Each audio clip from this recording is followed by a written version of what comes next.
Okay. Hope everybody is doing okay today. Shalom. Shout out Kyle Cobb and his congregation in Guatemala. Shout out also to Kazakia, Stream of Wisdom in Virginia. Quatazab, Stream of Wisdom in Houston. And Zion, Stream of Wisdom in Rochester, New York. Hope your brothers doing well today.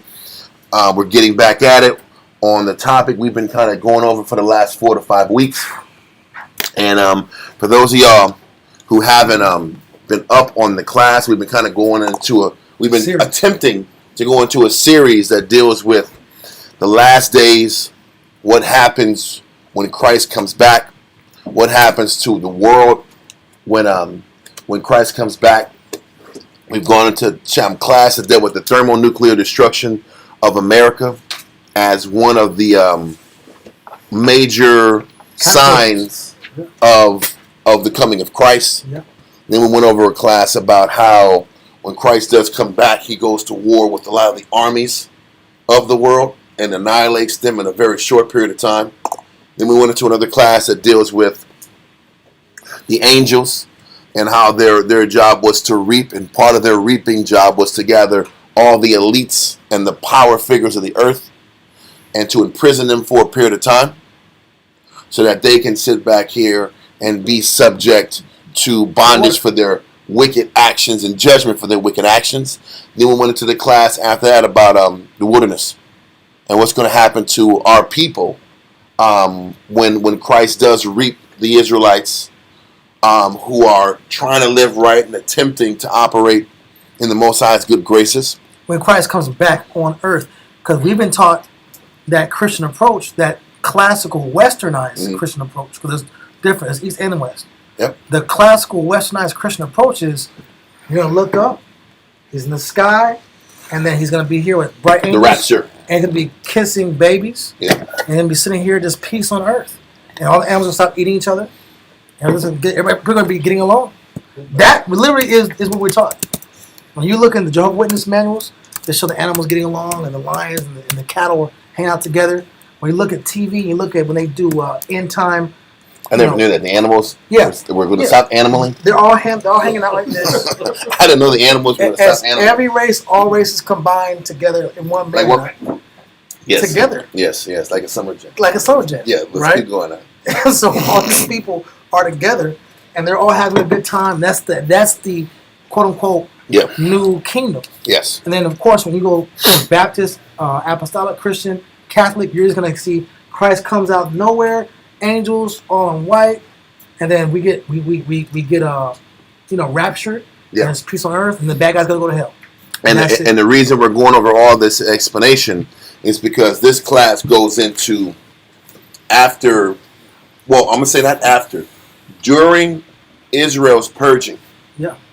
During the time that Israel gets purged, that's only one snippet and one snapshot of what's happening in one part of the earth, while Christ is purging us and having us pass under the rod, like we read about in Ezekiel 20, and looking at our imperfections and working on us face to face.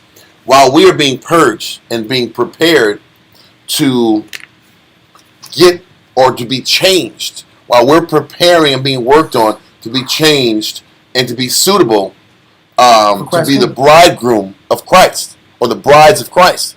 While that's happening, the world is still going to be rocking and rolling.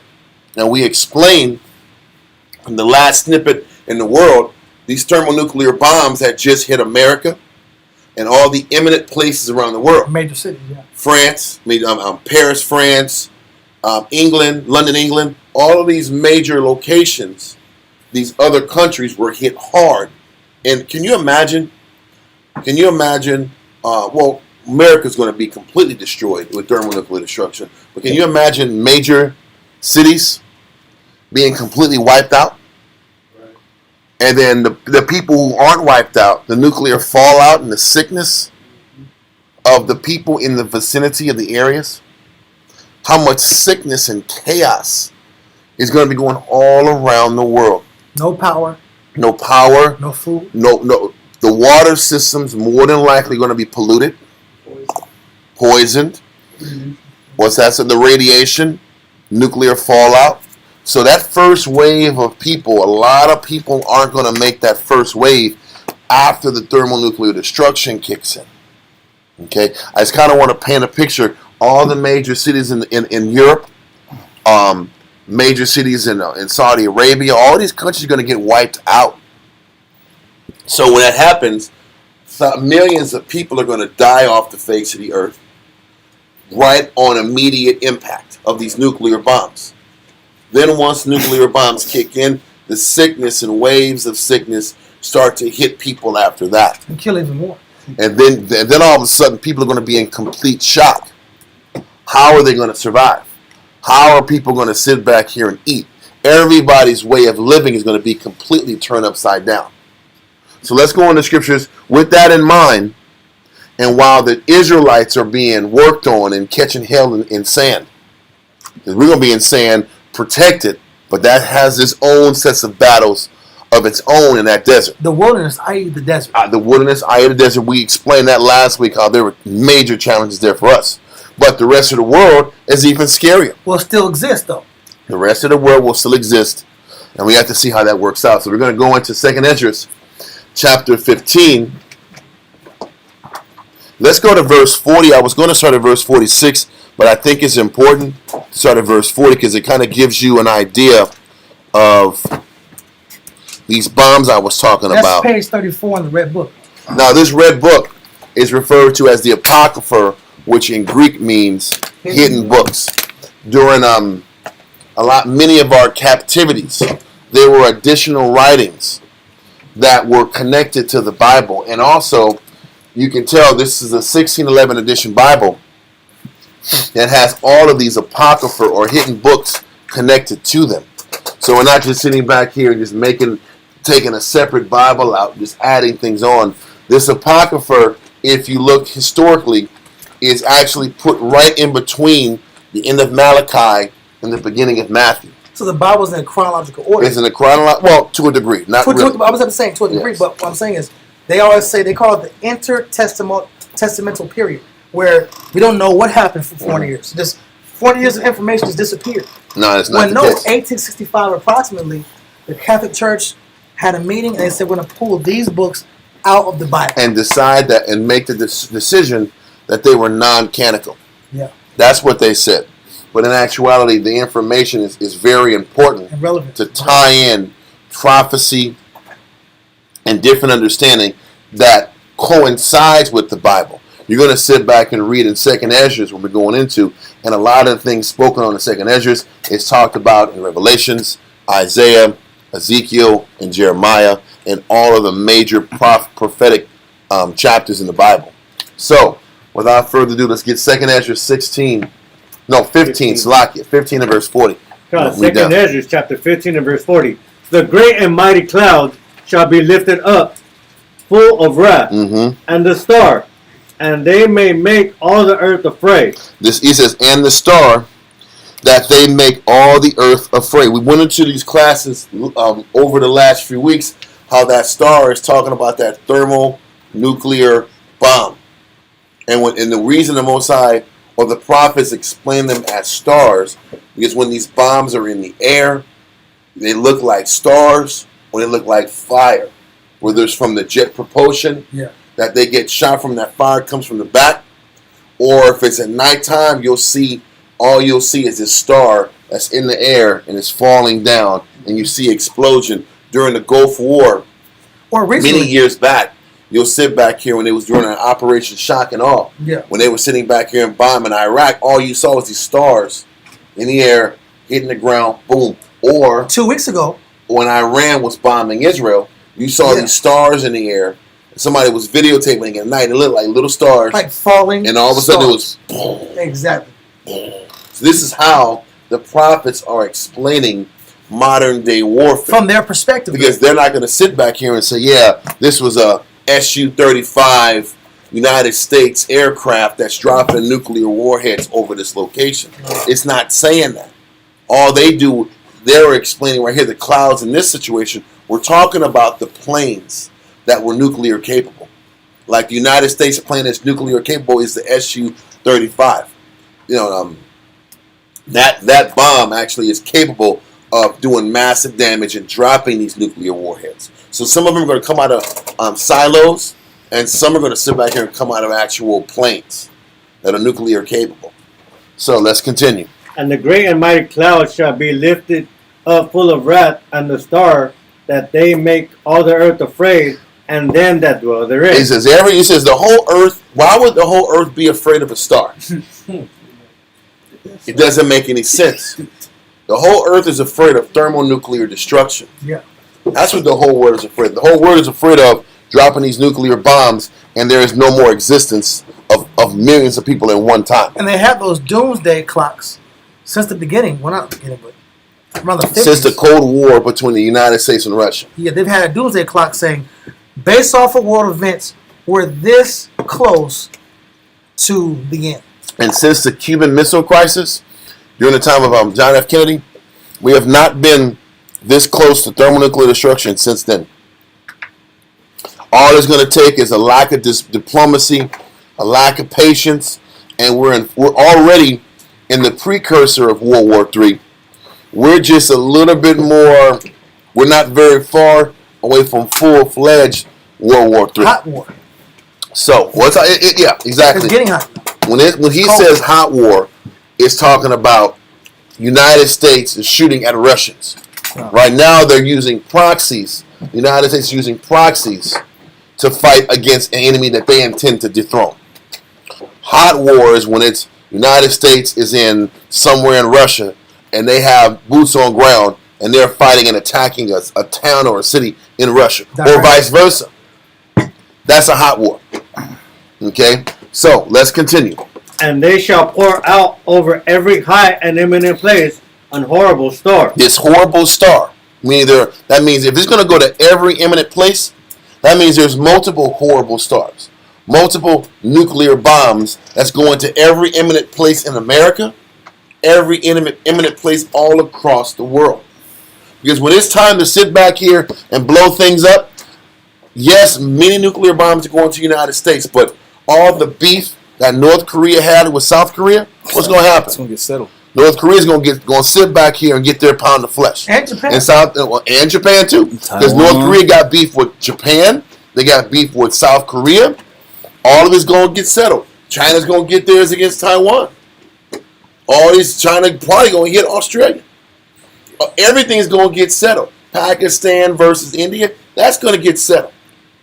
All these scrimmages and beefs that have been going on for centuries is going to get squashed at this particular time.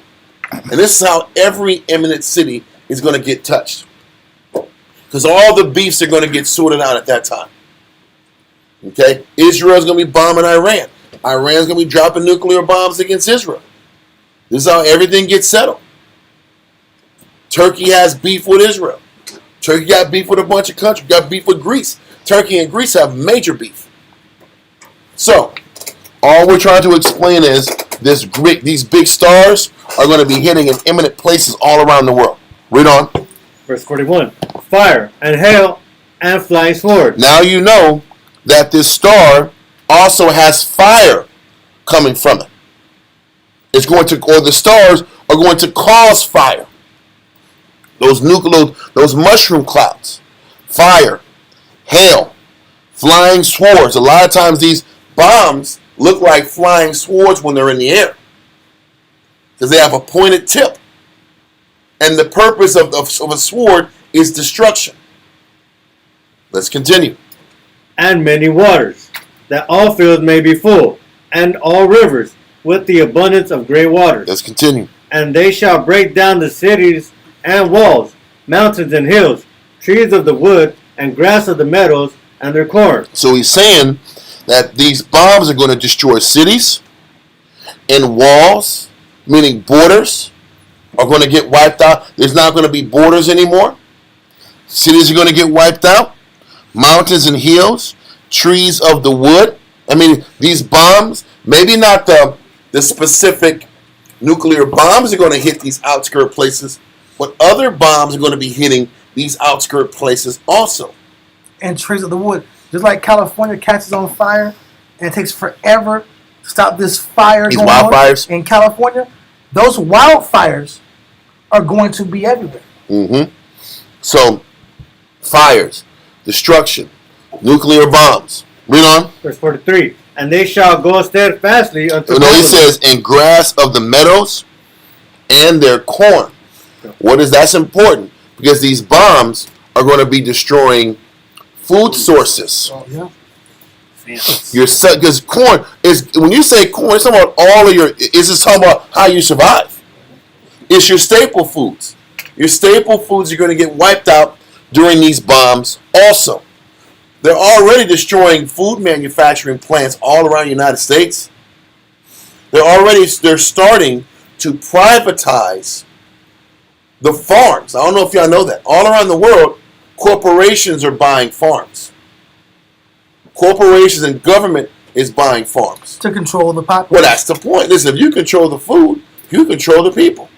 Not going to do that. So there's no more, you're going to start seeing the independent farmer is already getting squeezed out.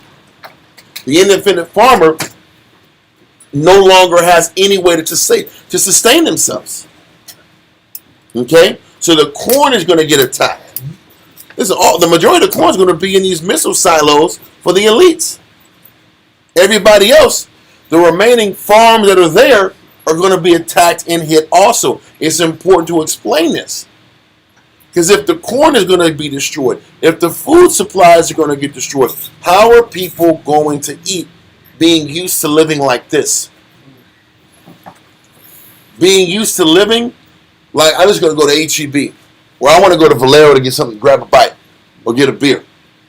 That ease and comfort and that easily accessibility is going to be wiped out.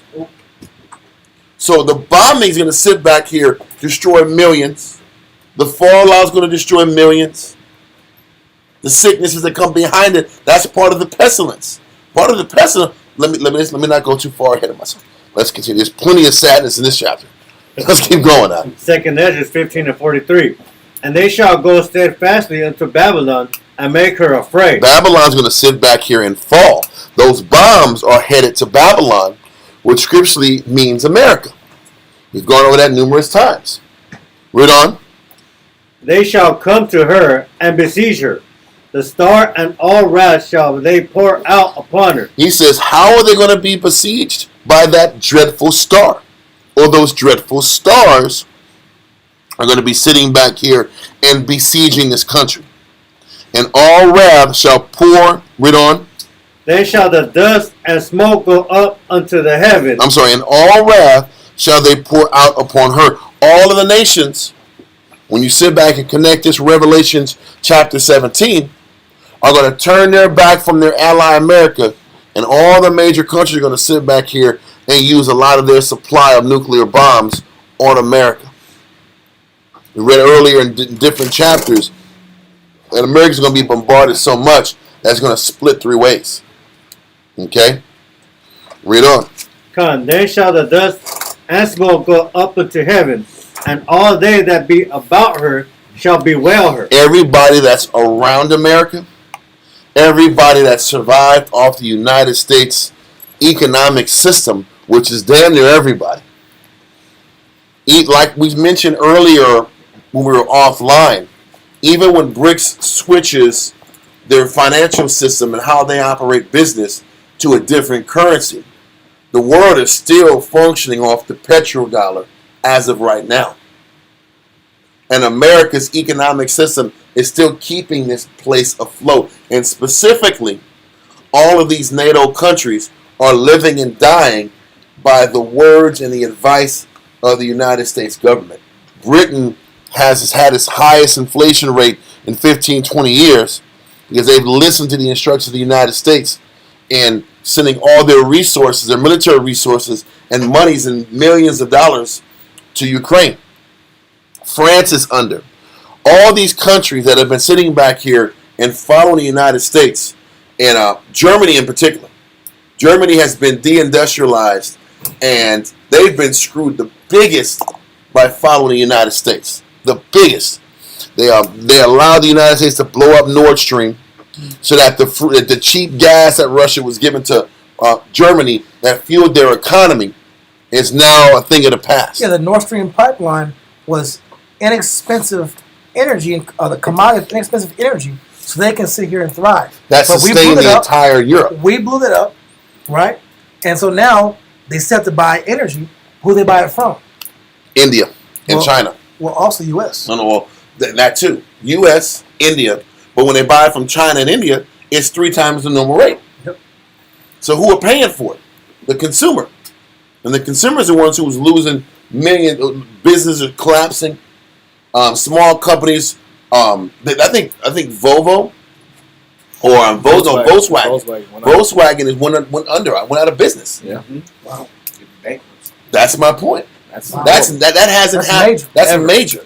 Volkswagen is a staple of the German economy. That's a symbol of German business excellence. They owned foreign cars too. I know that. Porsche, BMW, BMW. Yeah. Yep. So what are we saying? Their economy is collapsing. All of these NATO countries and European countries, their economies are collapsing because they're tied to the U.S. dollar and they're tied to U.S. policy. Okay? So when it says, all they that be about her shall bewail her, everybody that was tied to the hip of the United States, which is at least one half of the world, is going to be in utter destitution and fear.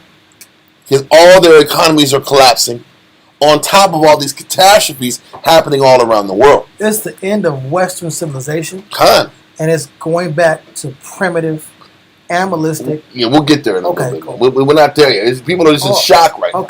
Throwing spears at animals and fish. We're not there yet, We're getting there, though. But let's continue. Come, verse 45. And they that remain under her shall do service unto them that have put her in fear. Mm-hmm. And thou, Asia, that art partaker of the hope of Babylon, and art the glory of her person. So read verse 45 again. Come, verse 45.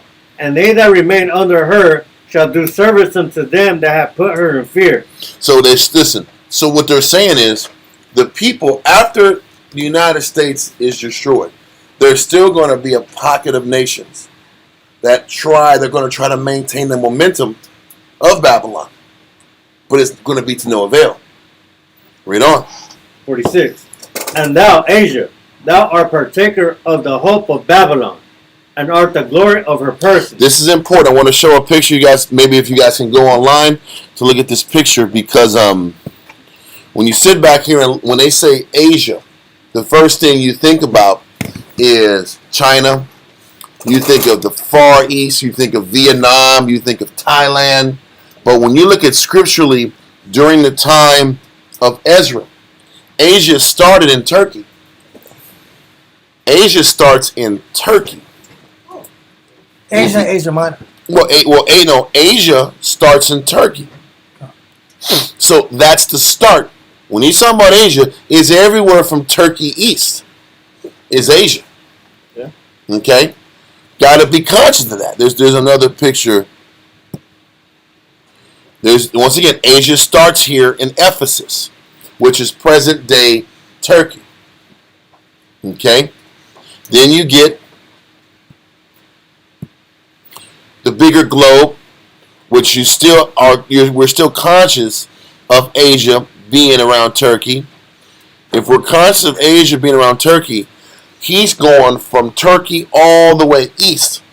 Because China's still Asia, North and South Korea is Asia, Thailand, Turkey working east. That's important to understand. Because when you think of just Far East, because that's Far East is just only a small portion of Asia as a whole. Okay? So, read verse 45 again. Come, 2 Corinthians 15 and 45. And they that remain under her... No, verse 46, Salakia. No problem. And thou, Asia, thou art partaker of the hope of Babylon. He says, once again, Asia, all these countries from Turkey east that were still locked into Babylon or America. Who are the allies of America? Let's just use them right now. From Turkey east, who are allies of America? Saudi Arabia, Israel, Qatar, even India is allies of the United States.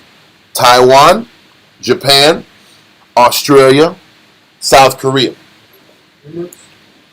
UAE also. Yes, UAE also. And then you have based upon different geopolitical policies, you'll get different countries in Africa that support United States. You have the Philippines supporting the United States, Thailand supporting the United States. Well, why is the United States? So you'll have, and that's still fall. That's Pacific. That's not the East. So all these, there's a lot of allies of the United States that have to do something and have to find a way to sustain themselves after America falls. So read verse 46 again. Come, verse 46. And thou, Asia, thou art partaker of the hope of Babylon, and art the glory of her person. So he's telling you everything that these countries that I've mentioned have been kept up and uplifted by the United States, and they were an aspect of the United States' glory. Now they're without the United States because the bombs have dropped. Now they have to find out how they're going to navigate through this, picking the wrong side in this war. Read on. Woe be unto thee, thou wretch, because thou hast made thyself like unto her. If you sit back here and you go to Tokyo, Japan, they dress and they act just like the United States. South Korea patterns and mimics their societies after the United States. Most of these countries that are allies to the United States have given up their culture and adapting the Western philosophy and Western culture. So and the political culture that the U.S. has every 5 to 10 years, they mirror the common or new political culture and ideologies. If it is, I can't say it online, but the different pandemic policies, these countries have locked right in, lock, stock, and barrel to fit themselves in with the United States. So all these countries have complied to the highest degree so that they would get financial and military protection. Financial substance and military protection. Because, for instance, Taiwan is assisted or right on the hip of the United States and have been promised that they will have their own sovereignty in time just to vex China. So Taiwan's out here hoping that the United States can keep their military fleets around the walls of Taiwan to protect them from China. This is how it's been going on. Same thing with South Korea. South Korea and North Korea are in constant, they're bitter enemies. But as long as there's military bases in South Korea, they're going to be okay. Same thing with Japan. North Korea wants to sit back here and deal with Japan. They just can't because of the military backing. So these countries are protected militarily and financially. Okay? But when America falls, what are they going to do? How are they going to act? Okay?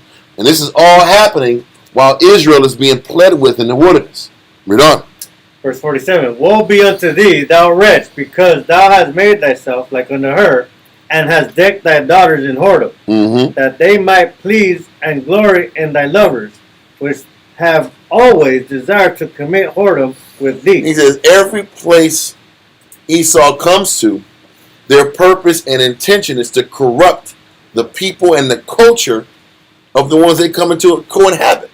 Why would Japan sit back here and be tied in with the United States after they were bombed by Hiroshima and Nagasaki? In the Hiroshima and Nagasaki. Why would they do that? They sold out.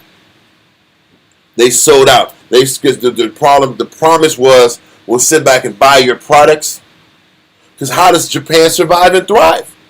Off of the U.S. consumer. The U.S. consumer buys Japanese products, keeps them afloat. But without the purchasing of Japanese products from the United States, how is Japan going to float and survive? And so going back to the barter system before you know it. I have this in exchange for that. I have these coins in exchange for this bread. And that's going to happen sooner than you think. So when these bombs drop, do you think there's going to be, I'm going to go to Spectrum to go to work? You think, what's that? You're going to sit back here and go, I don't know, to Arby's? Don't go to work at Arby's, Zach. I'm going to Smoothie King. Go to the burger joint and flip burgers, Zach. You think McDonald's gonna be open like during the apocalypse, Zach? No. What's that? You gonna go to the mall, like? Like Jay used to go to Hot Topic. Remember back in those days, Zach? You go to Hot Topic and get these crazy, huge ass boots, Zach. Why are you wearing boots that big? What's going on? The heels this high, this much rubber on the boots. Zach, what's going on here, right? Yeah. Point is, Zach, all that's going to be gone in an instant. Okay. Let's continue. Come. Verse 48. Thou hast followed her that is hated in all her works and inventions. Therefore saith God. As you followed America in their inventions, in their policies, in their liberal policies, in their 5-letter movements. Yeah, their 5-letter movements. I want to make sure it was right. Yeah. All of their policies have corrupted the soul of mankind. And he says, where has that led you? To destruction. Read on. And just to give a little another angle to it, just social media in general. I can't say I don't think the revolution is going to be televised. I can't say what I really want to say, but just the concept of social media has changed how people, the perspective of connection with people, has changed the ability for people to interact and communicate. But for the worst. Come. So let's continue. Verse 49. I will send plagues upon thee, widowhood, poverty. He said these are the plagues that's going to happen, not to America, because America's already destroyed. Thermonuclear destruction is already going to hit the United States. Once that happens, he said he's going to send widowhood, poverty, read on, famine, sword, and pestilence to waste thy houses with destruction and death. This is what's happening to all these countries that have backed the United States. Let's just go through it. Widowhood. There's going to be a real shortage of men at this time. There's not going to be a lot of men on earth. Men are going to be dying by the man. Listen, just imagine all the soldiers that get wiped out. For instance, Ukraine has lost 600,000 men on the low end in a 2-year war. 600,000 men. That's a generation of men lost. That's widowhood to a lot of women. There's going to be a lot of widows in Ukraine as we speak. Now just take that 600,000 that died in a war of attrition for 2 years and then take a step back and look at how bad it's going to be across the world when all the armies of the world get wiped out when Christ comes back. That's millions of men die there. Then nuclear fallout, more millions of men die. The population is going to get cut down tremendously. Okay? Read on. So it says widowhood, right? Come. Then it goes into poverty. Everybody's going to be poor because how many people are going to sit back here and have hoards of gold in their safe, ready to barter in the first place? And then if you do got that gold, you don't think you're going to get jacked for that gold? They come for that gold. Right? They're going to come for that gold, right? So that's not going to work.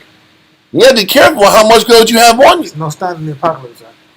Right? There's no gold chain. You better keep all that in your in the whatever pockets you got back at home. You know, we look at destruction of civilization. Life's gonna go back to a bartering system. We talked about that. Yeah, exactly. So money ain't gonna be valued anyway. All you want is precious metals, goods, precious weapons, metal. Yeah, food source. That's it. Yeah, precious metals and food. That's it. And there's gonna be a lot of people gonna be lacking those resources. If you don't have precious metals and food, you're gonna be poor. Skills to survive. Skills, yeah. How are people gonna live when they've been raised looking at their cell phones all damn day? That's gonna be really tough, right? Psychologically. You're gonna learn how to start fires. Well, how to do that? You know how hard that is? It's not easy. People act like that's easy. It's not easy. No, bro. That ain't gonna work, man. That is not gonna work. And then you might say, I have matches. All right. How long matches gonna be for? Although you're wet. What the wood's wet? It's a problem. There's a problem. Life is not gonna be easy once these bombs hit the entire world. And all these countries that supported the United States is gonna feel it. That's later on. I got it. That's later on. Well, let's continue. Poverty, famine, sword. And then the people who are going to survive are going to be living by what? Living by the sword. People are going to start wising up real quick and realizing we got to hunt in packs. And we got to collect in packs and stay in packs. And we got to sit back here and scavenge and take what we need for the good of the body. You ever seen like the book of Eli? Yeah. Remember Eli, they tried to set him up with this woman? And these weirdos with damn hacksaws and bludgeoning instruments out. And they don't really catch you slipping. Yeah. That's what life is going to be. Yeah. Movies like The Road. This is what we're about to face. The sword. And think about this. After a period of time, all the bullets are going to be gone. After a while, there will be no more bullets. Bullets might work for a little bit. If you're not in the military. If you're not in the military, you ain't going to have endless plethora of bullets. That's my point. So, now listen, how many, my answer is this. Even that, how many weapons you going to get? How many bullets can you go through? When you're reading, I'm not going to pull the verse, but there's certain verses and chapters that says, everyone's going to flee the city. Yeah. So you can't take all this bullets with you. I know. That's people don't understand. You can't take all of the 20 weapons you got and the different rifles and calibers, and that's not possible. I know. You got to take what you need. A little handgun, maybe a knife, a machete. You better have a machete. You got to live off that. That machete is life. This could go on for years. and that's the point. Years of learning how to live in these outdoors and really thugging it out. You can have 5,000 bullets. Years will happen in year 5. What are you going to do? Yeah. But this is what's happening all around the world. Listen, you think hospitals are going to be open? People think that. You got coughs and medications. No. Listen. What if your mom needs that pill money? She needs pills. I don't know what to tell you. Pills will not be available. This is going to be real suffering. People are living off of medication. They live off of medication. Anxiety medication. Just psychological medication. You know, when you look at you can kind of compare it to when the Pilgrims came over in the 1600s. Yeah. The Pilgrims that came over were not the skilled people of Europe. They were there. They got rid of the off-scoring. Yeah, they were the worst of the worst. They're the ones that nobody wanted. But the point is, they didn't have any skills. Yep. So take the idea of the Pilgrims, who I want to say it was 90% of all the Pilgrims died in the first 3 years. They did. And they had to keep resending more people to keep that place populated because they couldn't survive on themselves. It wasn't until the Native Americans stepped in and helped save the white man, which is what it was, taught them how to grow crops, taught them how to hunt, taught them how to fish, and they were able to survive. But they couldn't even get past the first winter, actually, because they didn't have the proper clothing. Yeah, Sergeant was breaking down in the midst of classes. He said people were going to graves and they were eating the rest of the flesh off of the dead. Yeah, no, you become cannibals. You become a cannibal because that's what people resort to at the end of the day. Even in the scriptures, when we're getting seized by enemies and troops, what do we automatically resort to? Start eating each other. They were arguing about, I was supposed to eat your baby today, and you were supposed to eat my baby tomorrow. Yeah. But you hid the baby. That was not fair. I know. Now you're having babies just to eat them. I know, bro. Meal. So the point is this. This is what life is going to look like for the world. Okay, let's continue. Come. I will send 2nd Ezra 15 and 49. And the funny part, people are saying it's hard now. This is nothing. That's the funny part. People are saying, complaining about how hard life is, how bad it is now. Well, for you, negative Nancy, guess what's going to happen for you? You're going to really see what it looks like to suffer. Yeah. Let's keep going. Verse 49. Come. I will send plagues upon thee, widowhood, poverty, famine, sword, and pestilence. And then the sicknesses that come from things not being sanitary, clean, nuclear fallout. This nuclear fallout that alone is going to wipe out thousands upon thousands upon people. You won't come. You ever watch like The Walking Dead? Listen, the zombies weren't the problem. It was not. The zombies, after a while, after like season 3, the zombies weren't a problem. The zombies got kind of handled okay. It was the weirdo crews that they started coming out. It was walking like the zombies. That crew was coming out. That wore zombie mask. Yeah. Or it was Negan's crew. All these weirdo crews coming out. They were the problems. I'm like, this is another bad guy. It's another guy with 150 people. That's a problem. Damn, G. Yes. I remember that. I was like, it's just one weirdo generation after another one. They always listen, man. How many people you killed? I don't know, man. I just had to survive. This man cannot come with us. This man is a killer of humans. Yeah, no. What am I trying to say? This is a real thing. Let's continue. And pestilence to waste thy houses with destruction and death. People are going to die just off of panic attacks and stress. This is the truth. What you got, Naga? What you got? No, it was also one of the leading killers in most of the wars, especially early wars, dysentery. It was just contaminated water because of lost fecal matter, not knowing how to dispose of it properly, can't wash your hands. People just died. That was the number one killer. Yeah. That's crazy. And how many people have that knowledge to this day? Not a lot of people have that knowledge. So it's going to be back to like hunter-gatherer days. I ate this plant. This plant made me sick. This plant made me die. Yeah. Don't eat that plant. That's what I'm saying. That's what's going to be. Don't eat this plant. This is bad for your belly. Here's a picture of it. You will die. Somebody drew a picture This of is it. what's going to happen. We're going back to Cro-Magnon times, right? Yeah. Let's continue, right? Well, I thought we were You gonna have think iPhones. this is funny, right? Listen, This is going to be decades of living. What about flying cars? This ain't going to be like the Jetsons, right? This will not be the Jetsons, right? That's gone, bro.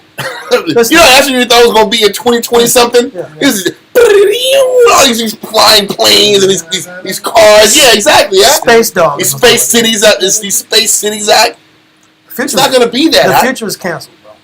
It was a computer made out, and you push a button, and it's blah, blah, blah, blah, blah. You get a hamburger and a soda, Awesome. and you're good at. Like, this is crazy. I don't live in that time.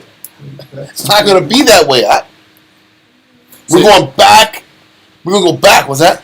So you're saying, just for people that are new, right? Because it's taught a lot of times in church that when the world gets wicked, Christ is going to come down and save everybody and bring us back to the pearly gates. But what you're saying before that even happens, before Christ comes back, it's hell on earth. Not like the rapper said it either. This is a real hell on earth. This is real problems. Real hell. Kind of. So let's continue, man. We're just getting started in this class today. Let's keep going. Verse 50. And the glory of thy power shall be dried up as a flower. Listen, you know why he says the glory of thy power is going to be dried up? Because all these countries that follow United States way, their glory is in their what? Their technology. Yeah. Your glory is in their new car, their Elon Musk style car. Yeah. All these cyber trucks and cyber this and satellite. All that's going to be knocked off, man. AI, all that's going to have Starlink no value. Starlink is down at this time. And don't forget, in all of the world, they are trying to get away from the manufacturing business. Manufacturing, mechanical. They're trying to get away from all that and just go all AI. They're trying to eliminate the farming, all of it. And they're making people dumber by the day. They don't teach people how to get trades and survive and live with their hands. Basics. Do they? You living off damn tablets. Children are on tablets by 1 year old. I've seen young babies on tablets. You try to take the tablet away from them. Yeah, they're going crazy. There's like tablets of drugs for them. They're on zombies on tablets.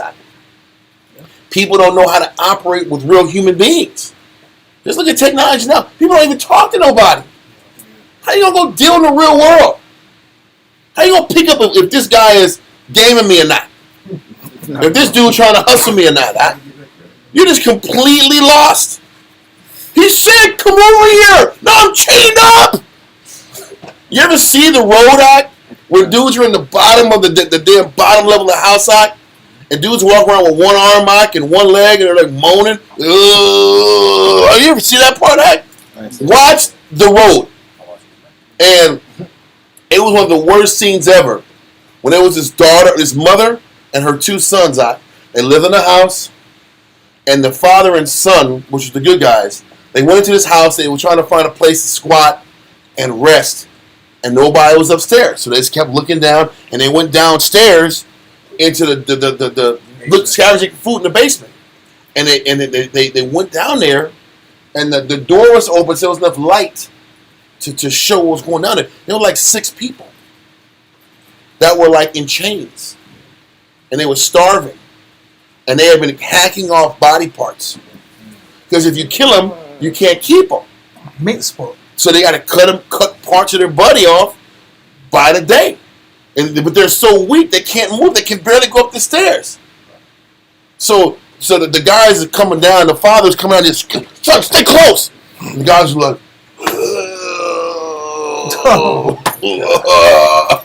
it was the worst. I was like, oh no, this is gonna happen in 15 years. Damn. Yeah. That's real. People are you're just captured so we can cook you. We'll take a leg off, we'll cut your leg off at the knee. As needed. We're gonna sit back here and we'll have some calf stew tonight. That'll last like a week. We'll get them toes, get them feet first. Just wash it off, baby. Just wash them feet off. We're gonna get them feet, then get them calves, then get a thigh. It's a stew. And then we're gonna work on the arm next. That's the worst, bro. They gotta stop you from bleeding. Burning. They'll stop you from bleeding. They don't matter, bro. Because they always say when there's a tragedy in society, the first thing you see is animals, your stray cats, your stray dogs. They disappear. Well, that's first. That's what I'm saying. I'm saying that happens all the time. Yeah. Well, I talked to Cal Cobby since when there's financial heartache in Guatemala, you don't see stray dogs anymore. You don't see cats. They're just gone. They're just gone. Like, where did that dog used to chase me? Where'd he go? Somebody chased him. And he's in the sea stew. Exactly. That's real. That's real. That's just everyday Because life. if you don't have any other way of survival, rat population is going to be diminished. You don't think rats going to get eaten? Take care of Rats will be eaten. It won't be cool to be a rat no more. Huh? Cats, dogs, all that, man, it's going to be gone. They're going to be off. Yeah. Then, once that's done, what's next? People, you think people are going to sit back here and have the patience to farm? And a lot of people ain't that. No. That's not happening. And then listen, this is the worst. But let's keep going. This is for the people who survived the nuclear destruction around the world. Let's continue. 2 Ezra 15 and 50. The glory of thy power shall be dried up as a flower when the heat shall arise that I sent over thee. That is sent over thee. That is sent over thee. The bombs, the technology being diminished. Now what do? Read on. Thou shalt be weakened as a poor woman with strife. He says the country, these people that supported America are going to be weakened like a poor woman with strife. This is the ally. Listen, a poor woman is malnourished. A malnourished woman that gets beaten with 30 stripes, she's going to have nothing in the tank. He says the whole world's going to be like that. Defenseless, weak, not able to sustain itself. Just imagine if you don't got an app for something. What are you going to do? Reading this, I want to start working on my green thumb. I better learn how to do something. I better learn how to do some planting or something. You got to do something to get ready for this. We're done. And as one chastised with wounds, so that the mighty and lovers shall not be able to receive thee. He says the lovers of this society. Read on. Verse 52. Would I with jealousy have so proceeded against thee, saith the Lord? If thou hast not always slain my chosen, exalting the stroke of thine hands, and saying over their dead when thou wast drunken. What he's saying is this. He's in the reason he's punishing the world as bad as he's punishing the world is because they've punished Israel this bad. These nations have punished our people this bad. Whether it's America, whether it's, I want to sit back here and show you a picture. Americans' allies. You sit back and look at online, America's allies. These are the G7 countries. Yeah. The G7 economic countries. These are the countries that support the United States financially. You have NATO. Yeah.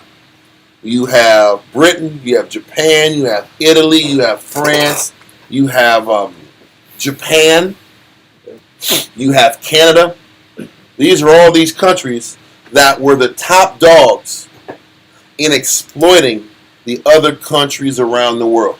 If you sit back, what's it Spanish? Well, exploiting just with the indigenous populations, because we're going to be clear, the indigenous populations were exploited in all these different land masses, and the history is documented. They've been exploited for their natural resources. But also, I'm just saying, in general, the Native Americans in South America, Central America, and North America, including Canada, the re-education of these people, the stripping of culture, the grape, don't forget robbery and murder, and that was just one point. Okay.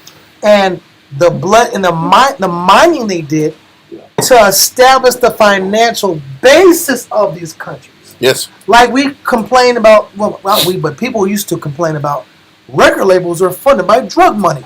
We gotta break these record labels because they're funded by dope money. Well, everything's funded by what? Some type of crime or criminal activity. And these nations that are G7 nations were established by criminal activity. What was that? Slave trade. And the unfair treatment, the unfair deals, the unfair wages. Yeah. Listen, it's not just America in the North, Central, and South America. There are Israelites in Africa that have been exploited by Japan, by all these countries. There's Israelites in the Philippines. There's Israelites in China. There's Israelites in India. Our people are spread everywhere. The caste system. Listen, there was a trans-Saharan slave trade that took slaves from the East Africa and sent them to India, sent them to Saudi Arabia, sent them to all these Eastern countries also. It wasn't just a transatlantic slave trade. Yep. We've been spread all around the world and have been exploited. We have Israelites in Cambodia and Israel everywhere that have been taken advantage of by not just America, the allies of America. So what's happening, he says, because you've been allied to America, because you've been lined up with their policy, I'm going to treat you like this, and your people are going to suffer because these same people benefited from the exploitation of our people. Of the sons of God. So this is why he's like, you're going to feel it for an undisclosed amount of years while I am purging Israel. Okay? So let's continue. Verse 54. Set forth the beauty of thy countenance. No, matter of fact, hold on. Hold this and go to Psalms 83, verse 1 through 8. Come. We're not going to get through this today. Man. You said Psalms 83, verse 1 through 8. Come. I'm on the post scripture all day. What, this one? No, this Ezekiel 38. Source against the rock on the mountains. God, heaven and that source of the brother. Within the capacity of blood, rain, the band. You just say, it's the same thing you're saying. It's just compressed and like. Okay. Ready? Yes, I am. Come. Psalms chapter 83 and verse 1 reads, Keep not thou silent, O Yahweh. Hold not thy peace. O God. O God. Hold not thy peace and be not still, O God. So the prayer that David is asking is not to just allow this what's about to happen. And don't let these people take advantage of Israel without dealing with some type of justice and judgment. Consequence. Let's continue. Verse 2. For lo, thine enemies make a tumult. And he's saying thine enemies, the enemies that are of the children of Israel, are also the Most High's enemies. And he says, your enemies are making a tumult. Read on. And they that hate thee have lifted up the head.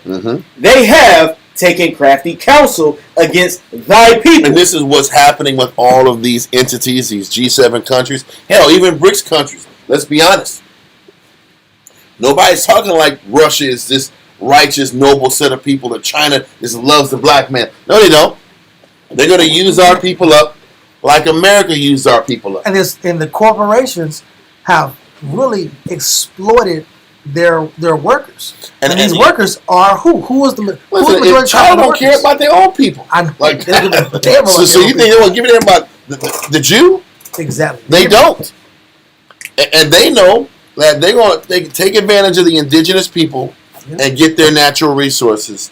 So through their alchemy and their science, they can create more technologically superior things. As like lithium right now. Yes.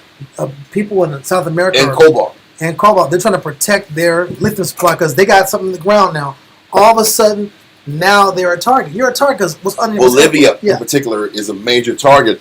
They've been trying to set up color revolutions in Bolivia to get access to the natural resources. I think they're high and they have strong cobalt or lithium. It's one of those two. Yeah. They have a lot of it in there, and they got to protect it. Everything was fine until you look up. You got what these Western nations want in your soil. Yep.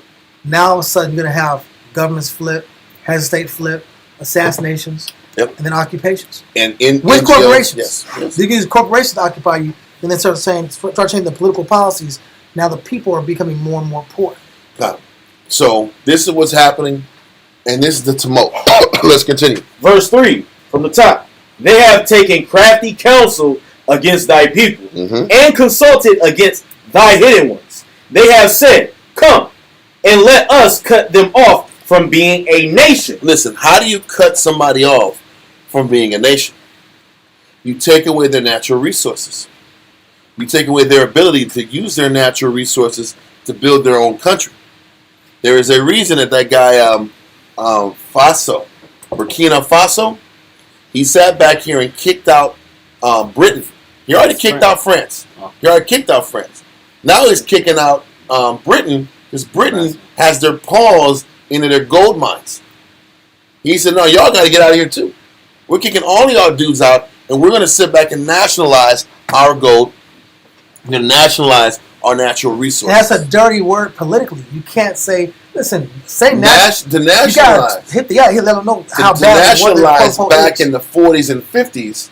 They used to say countries were communist when they were nationalizing their product.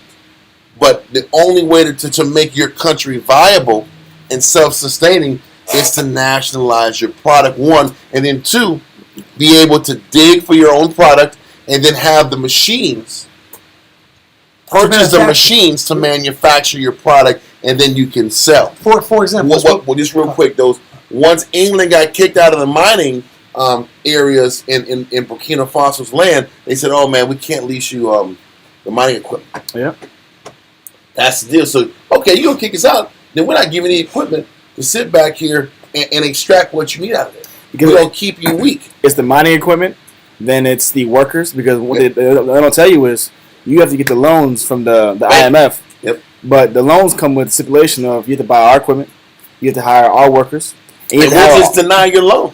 And you have to hire our processors because you can't just have just crude oil or raw materials. You have to have a person who excavates it and then processes it. Exactly. Yeah. All the manufacturing plants. Yep. The ability to extract it and manufacture, and that's what all African countries don't have. Yeah. The processing plants are in Europe. Same thing with South America. And just for this to take it off of Africa, bananas. You cannot nationalize the gross national product that your country develops. What you own, if you're a country, all you have is bananas. Another nation owns your access to your own natural resources. So you're in perpetual poverty. But if you have the ability to to sell your own product at the world market, now you can barter, trade, and eventually over time lift out of poverty. That's what nationalization is about. Taking your product, taking your resources, and flipping it and exporting it. Yeah, for example, brothers like to drink yerba mate. You're really supporting colonization. Because what they did was they went to Peru. Oh no! It's serious. Because what they did was they went to Peru. Well, I'm done with that. I'm drinking mushroom coffee now. I talked to one about that before the class started. I thought talking about mushroom coffee. I've never heard of that. Rice, mushroom coffee, cordyceps, turkey tea. That don't sound good. Mushroom. Hey man, you talking about mushrooms? I know the good mushrooms. No, I It could be bad mushrooms. No, rice species, turkey tail, quadriceps, and then another one. So I'm ready to go. I can go. Lion's mane. Yeah, and lion's mane for your brain. So I'm good to go. No, what happened with the yerba mate? What happened is America went down. During the time before yerba mate was a thing, there was this wild plant growing that the natives always used. The indigenous people always used for health herbal processes, and they were locally selling that tea to help rejuvenate people. Well, these college students went down there, saw this a good product, slapped their name on it, and then bought up all the plots of land that was growing that particular herb, and then just completely took over that part of the land. All the natives out of the land really cut down all the trees in the area. I forgot how many hundreds of acres it cut down, but they completely took that whole area over. But yeah, that's what happened. That's the motto right there. Spearheaded with security. Then he put a military force down there, and then you can do about it. What's that called? Is that in loans? But let's keep going because we're gonna talk and we're gonna philosophize. What's that blue? We'll get no classes. What's that blue cartoon? Processing. Blue cartoon? The blue people? Okay, that's cool. Smurfs. No. Smurfs? Let's go, man. Let's go. Let's keep reading. Let's keep reading the scriptures. out. Psalms 83. God.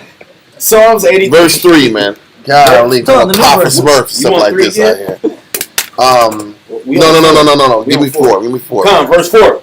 They have said, come and let us cut them off from being a nation, that the name of Israel may be no more in remembrance. Listen, you cut off their natural resources. You cut them off from their identity, from them knowing who they are.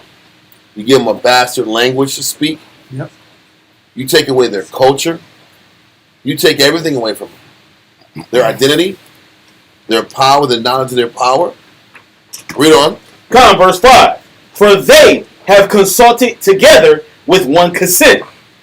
They are confederate against thee. One thing I know, when you see these G7 conferences, What are you think talking about? do you see any black skin on that on this picture? You don't see no color. No. You don't see any color in the UN. No brown either. Or not Israelites. You might see some Kufi, that Kufi guy. I don't know if that guy's last name is. We see some Hamites. You won't see Israelites. But you don't see Israelites that are speaking up on the behalf of our people. Nor would they have the power to make a change. Listen, you have a Jewish white woman that is the president of Mexico. Same thing. How'd that happen? And Argentina too. Argentina? Yeah, he's a white guy. He's Jewish. No, he's Jewish. Oh, he's Jewish. They speak the native tongue. How does that happen? A Jewish white woman that speaks Spanish is the president of Mexico. Yes, she is. That's the truth. That is real. Yes, she is. She's the first Jewish Mexican president of Mexico. Yeah. Female Jewish. You think she gives two you-know-whats about our people in Mexico? And by the way, in Mexico, they're only 1% of the population. So that's not represented at all as far as their culture goes. Bro, our people are getting screwed over everywhere. But this is the whole point. This is why the Most High is allowing everything to fall apart and all these nations to suffer because of how our people are treated. Read on. Give me verse 5. No. You know what? I don't want all that. We're good. Okay. It's just it just goes over the different nations that are. It's too hard to explain that to a new student.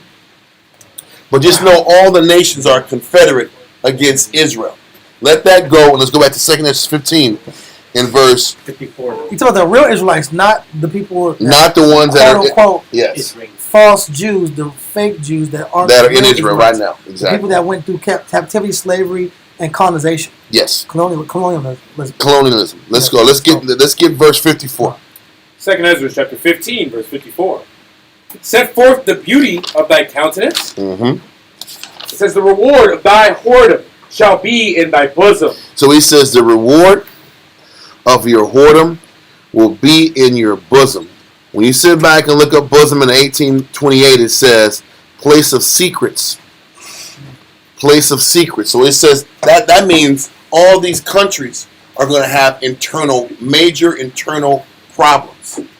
All these countries that have taken advantage of our people, they're going to have collapsed economies, collapsed civilizations, collapsed food supplies, collapsed water supplies. There's collapsed society everywhere. And the internal problems of these countries, all these foreign countries that were accomplices with the United States, are going to be feeling it once these bombs drop. Yes. Revolts as well. Well, there's going to be nothing but civil wars. You got to think about this. There's going to be, if you look at it, who's going to be the power, the people with power in these different countries? The military is going to be wiped out. The people with power are going to be your municipal authorities, your police. The police are going to have the power. They're going to be gods out there, bro, taking advantage of people. They're going to have their guns. They're going to have their weapons. They're going to have their bulletproof gear. They will be the ones that have more power around the world. Well, let's continue. It says, therefore shalt thou receive recompense, Mm-hmm. like as thou hast done unto my children, saith the Lord. Even so shall God do unto thee, and shall deliver thee into mischief. And he's telling you all these countries that back the U.S., they're going to catch hell once America falls. Read on. It's going to be a free-for-all. Read on. 57. Thy children shall die of hunger. And it's going to go into the famines are going to be real. Read on. And thou shalt fail through the sword. He says, "Oh, fall." Oh, yeah, Not fail. fall. I'm sorry. It does say fail. No, it's Mine fall. is fall. Mine, it's fall. I have a little. Yeah, mine does too. I got the same thing. So it says, listen. He says, "Thou shalt fall Fall. through the sword." Read on. And thou shalt fall through the sword. Thy city shall be broken down. He's telling you the city is going to be broken down because the technology is not going to be able to sustain itself. So listen, technology is going to fall apart. There's not going to be food. There's not going to be water. There's going to be fighting and wars and the sword amongst everyone. Read on. It says, and all thine shall perish with the sword of the field. In the field. He says, and all of your people are going to perish by war. He says there's going to be conflicts, territorial conflicts, wars, beefs that are just free-for-alls. If I'm not mistaken, I remember when Britain was leaving India, right? They sat back here, and right as they were leaving, they just said, okay, man, we're leaving. We can't sustain this country economically, so we're going to break it up in two parts, Pakistani and India. And everybody that had their ancestral places, they were getting moved out and removed. And they said it was just murdering and killing of innocent people going left and right because they sat back here and divided the country in half. This is for Hindu, this is for Islam. Why am I saying that? When cultures get flipped upside down, all of a sudden territorial beasts kick in, greed, pride, fighting, anarchy, no order, take invasions and lands. You think people are going to be knocking down doors to see what's in your house? When people are hungry, what do you think they're going to be doing? People are going to be starving. They're going to be sitting back here. If they see lights on, what do you think they're going to do? They see windows. They're breaking these windows down, and they're going to sit back here and strong arm whatever the hell you got. That could be resources, your women, your children, all of this, man. And the men. That too. Yeah, behind. We live in a different kind of time period. I know. This is true. This is not a fun class. This is not something that is comfortable talking about or some light thing to talk about. It's not. But let's continue. Verse 58. It says, they that be in the mountains shall die of hunger. Listen, so if you go too far away, you're going to be isolating yourself from all type of food and survival. Because there's Some people want to take that nature, man. I'm just going to go out and go far away and just beat on myself. The guy in the mountain's going to die. People in the city are going to die. This is what he's saying is there's no way of getting around this punishment. Read on. It says, and eat their own flesh. Then it's going to be cannibalism. He told you it's going to be famine. So after the famine, all the dogs are gone, all the cats are gone. Yep. Then it's going to be people. Yep. What verse is that? Or 58, sir. Read verse 58 again from the top. So 2nd Ezra chapter 15, verse 58. It says, they that be in the mountains shall die of hunger, and eat their own flesh, and drink their own blood, for very hungry of bread, and thirstful of water.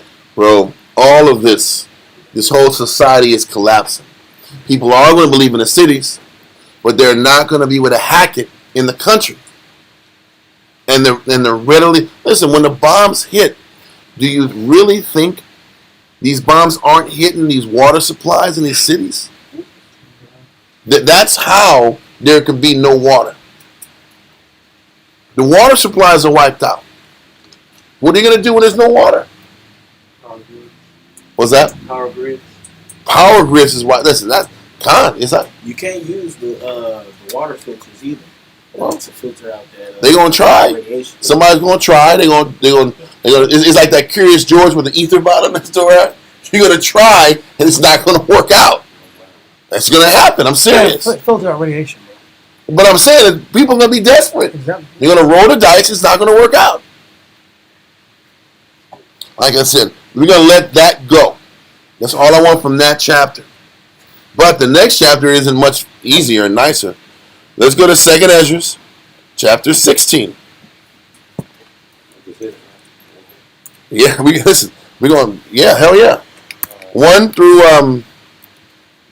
well, we're gonna go a lot, but we're gonna at least try to get to 39. Well, let's get to 17 first. What's that? Those nuclear bombs too, they can affect underwater aquifers. Several hundred meters deep. So even trying to dig for a well. How are people going to survive? So if there's anything if there's a part of you that's like unmotivated to serve the Most High or to take the Most High serious, maybe this should tip you over, man.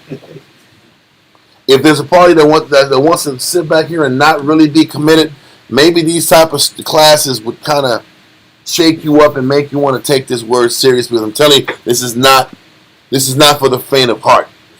This really isn't for the faint of heart.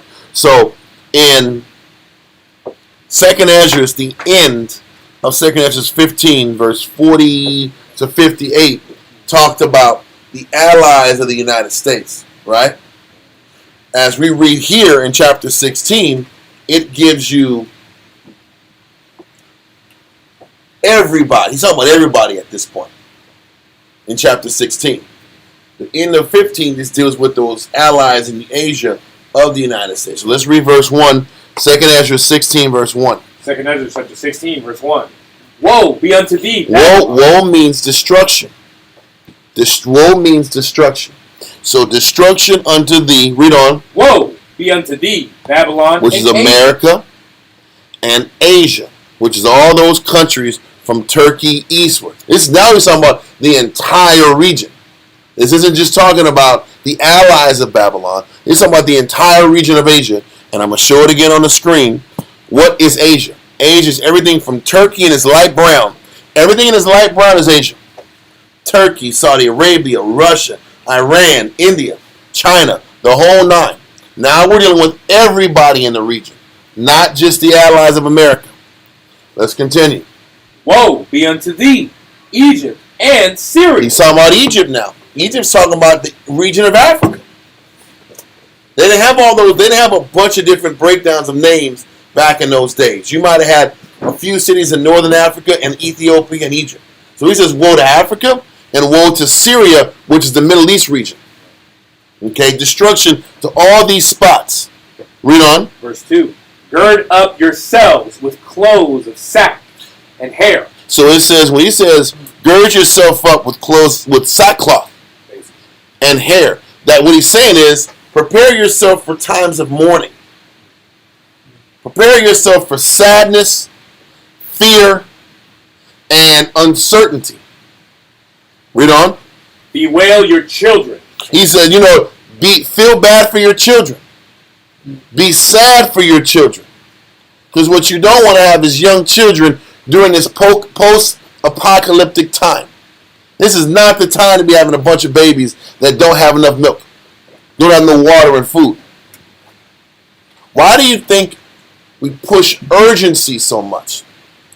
We push fire and intensity to change what's inside of you. Now, the funny thing is, don't you think the wilderness sounds a lot better than this?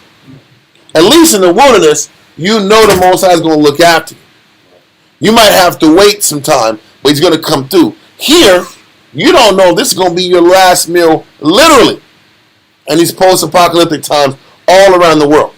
Yes? Yeah, it's a big difference of feeling when you say, like, he brought me here versus he left me there. Yes, that is psychologically completely different. And then how much are you going to morally maintain yourself in a place like that? Where are your morals going to be? There's going to be no morals. It's going to be dog eat dog out there. What's that? Right. Piggybacking off of what I said, the crazy thing is those that are left would feel abandoned. So they're going to say, they're not thinking of Philippians 2:12. They're thinking, you know what, the Most High left me, so I got to do me now. I got to get in where I fit in. I got to survive. I'm going to fall away. And I'm going to take away and step on as many people as I need so I can eat. And the people I'm responsible for are going to eat. And that's if we even get to that level of that. Come Most on. people are going to be just street dudes. Listen, we'll see who survives at that time. It's going to be horrible. But let's continue. So we are in 2nd Ezra chapter 16, middle of verse 2. And be sorry. Yeah. It says, and bewail your children and be sorry, for your destruction is at hand. Now what this is going into, the beginning of chapter 16, is a recap of what leads up to this post-apocalyptic time. So it's like, read verse 3. So verse 3. A sword is sent upon you, and who may turn it back? That sword are those bombs. Once those bombs are out in the air, there ain't nobody stopping them. Once the button is pushed, the buttons are pushed, once the Most High is done with this place, this is why it's like, take advantage of the time we have now to work on our pride, our lust, our selfishness, our ego. Work on it now, because once it's in the air and once it's done, it's done. Once the death and destruction are moving, there's no turning back at that point. There just isn't. Read on. Verse 4. A fire is sent among you. What was that fire? It was those bombs with the fire in the background. On the warheads with the fire in the back. He says the warheads are sent out. They're going to all these imminent cities. And there's no turning it back. Come on. Well, let's keep going. A fire is sent among you, and who may quench it? Plagues are sent unto you, and what is he that may drive them away? What power can stop these bombs from hitting their destinations? Nothing and nobody can stop those destinations from being fulfilled. Read on. May any man drive away an hungry lion in the wood? Listen, once a hungry lion is set on his prey, he going to get what he wants. What he's saying is once the Most High is fixed on his targets, they're going to execute what they're going to execute. The damage is going to be done. There's going to be a lot of crying and tears and praying that these bombs don't drop. They're dropping. And it's very similar to when the Most High had Noah close those doors during the rain. There was a time for teaching. There was a time for warning. There was a time for instruction. And then there was a time to shut the doors and let whatever havoc was going to happen on the world. Let's continue. It says, or may anyone quench the fire in stubble when it hath begun to burn? Come. May one turn again the arrow that is shot of a strong archer? And we read about those archers. We read about the archers talking about once that arrow is out of the archer's hand, it's going to hit its landing spot. We read it in Job chapter 20 about those metal bows and those bombs coming out of the archer's hand. The metal bow. Steel. The steel bow, exactly. We saw that. We read it. Read on.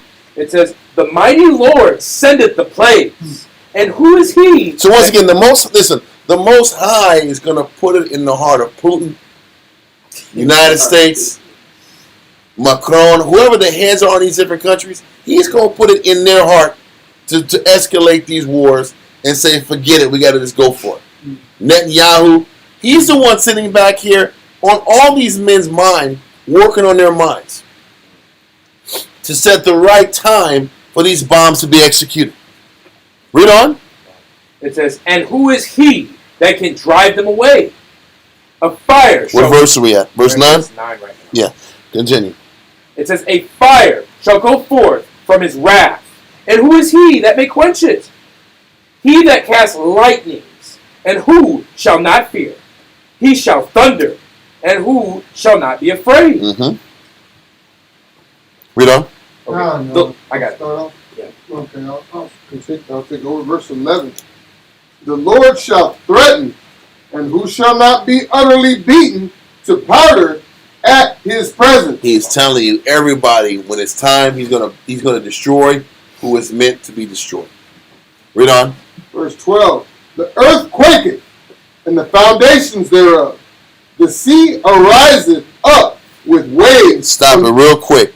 It says the earth quaketh and the foundations thereof. Let's go real quick to Joel chapter 2 verse 10. Joel chapter 2 and verse 10.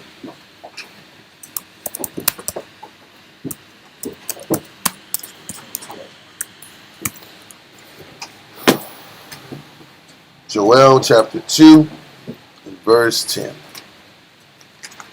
Joel chapter 2. Hey, listen, I know this is a scary class, man. What's that? It's there is this isn't a fun topic. I don't enjoy teaching it, but it's got to get taught. It's got to get listen. Everybody wants to know about the end times. We read about it in Amos 5. The day of the Lord is not a fun time. He said the day of the Lord is darkness, not light. So read Joel 2 and 10. Joel chapter 2 and verse 10. The earth shall quake before them. The heavens shall tremble. The sun and the moon shall be dark. And the stars shall withdraw their shining. He's telling you, he's explaining that quaking is coming from the bombs that are going to be hitting all of these different targets. Okay? Let that verse go and go to Revelation 6 verse 12 through 14. Revelation 6 verse 12 through 14.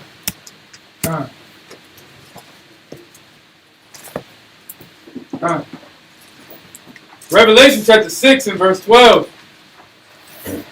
"And I beheld, when he had opened the sixth seal, and lo, there was a great earthquake." Once again, that great earthquake is not talking about some 6.5 on the Richter scale. That great earthquake was when the bombs hit the earth. He's going to explain this up. Read on. "And the sun became black as sackcloth of hair." Because when the bombs hit, all that smoke is going to cover the sun and the stars.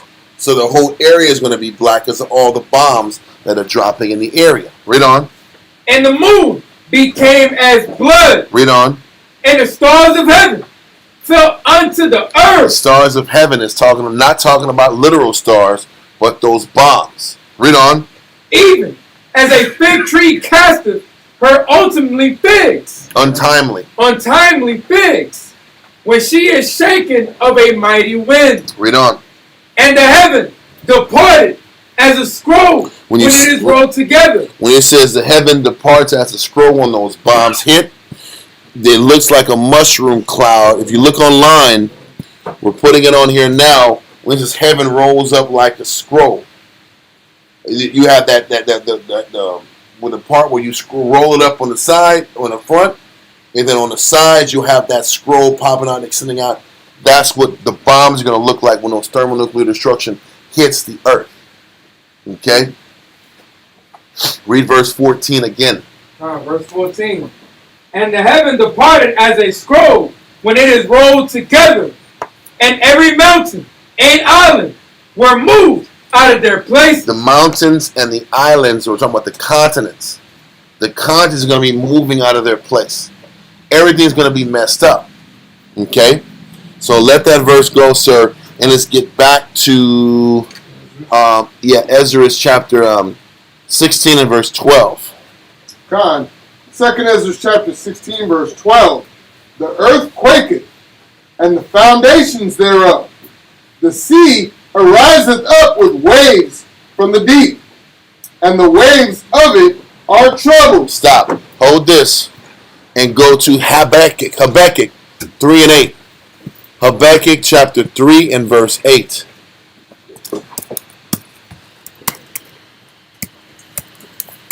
Habakkuk 3 and 8. It explains the sea. So, let's get there real quick. This I didn't want to go into it. I thought it might take away too much from the different topics we were going over. But there's going to be chariots in the water also. And Habakkuk 3 tells you about. It's going to explain when we get here. Habakkuk chapter 3. Did you go over what chariots was? Hmm? Did you go over what chariots was? No. It's hard, bro. Can I say one point? We're in apocalypse Roman horses? I can say one thing. It's just new spirits. A lot of times they say that You don't want to hear this. they say the governments around the world. They say Adolf Hitler, and they have these secret, private, scientific missions. They have UFOs, and the UFOs are really just, these higher level technology. When you read the scriptures, you actually get the detail. We have classes about it. Well, let's get into it. Let's read the part yet. Yeah. On the chariots, we haven't even read the chariot verse yet. Okay, I was going to set up the underworld part. Gotcha. Read Haggai chapter 3 verse 8. Haggai or Habakkuk? Habakkuk, Salakia. Habakkuk. Black book with what page you on?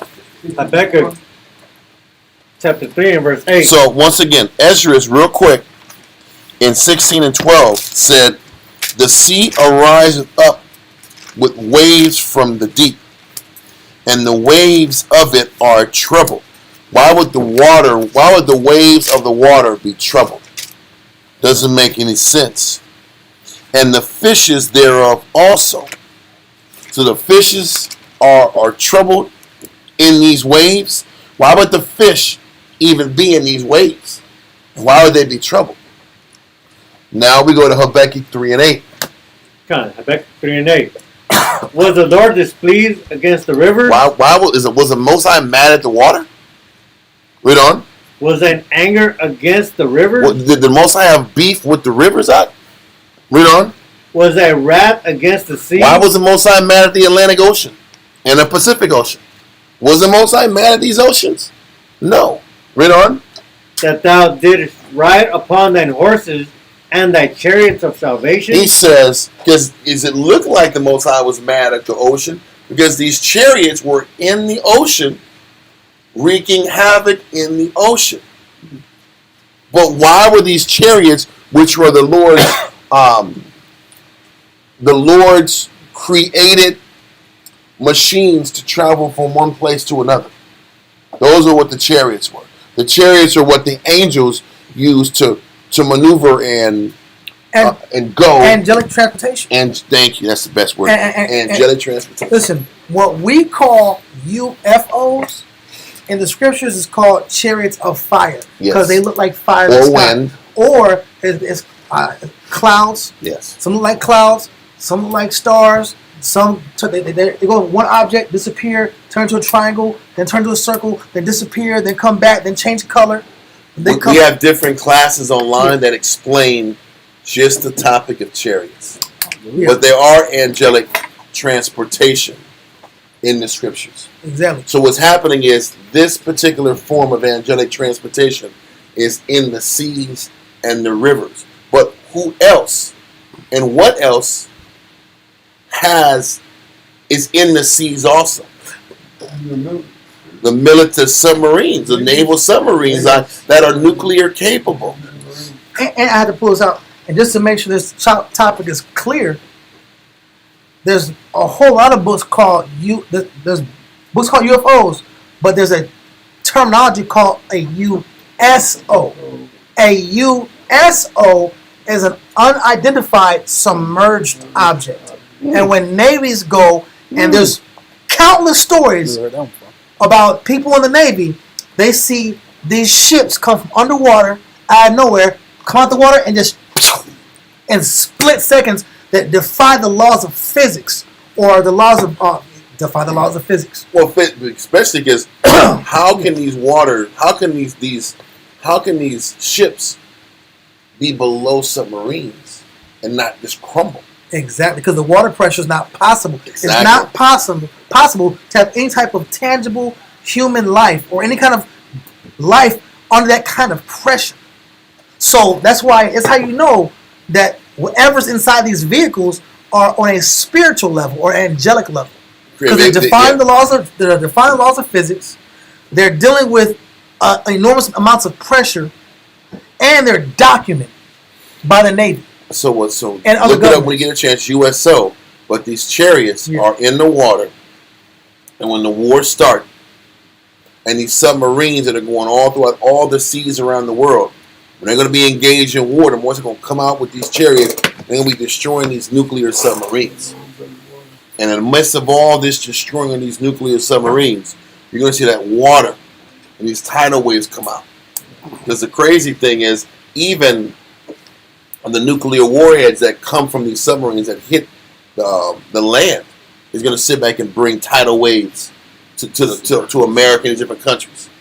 So whether it's the nuclear bombs hitting the coast areas or these chariots hitting these submarines, you get all. He says that's why he says, "Well, the Most High mad the rivers in the seas," because they're going to have real issues with the nuclear fallout from the residue that gets blown up in the water, and all the fighting in the water is going to bring a lot of these fish up, and we're killing fish, plant life.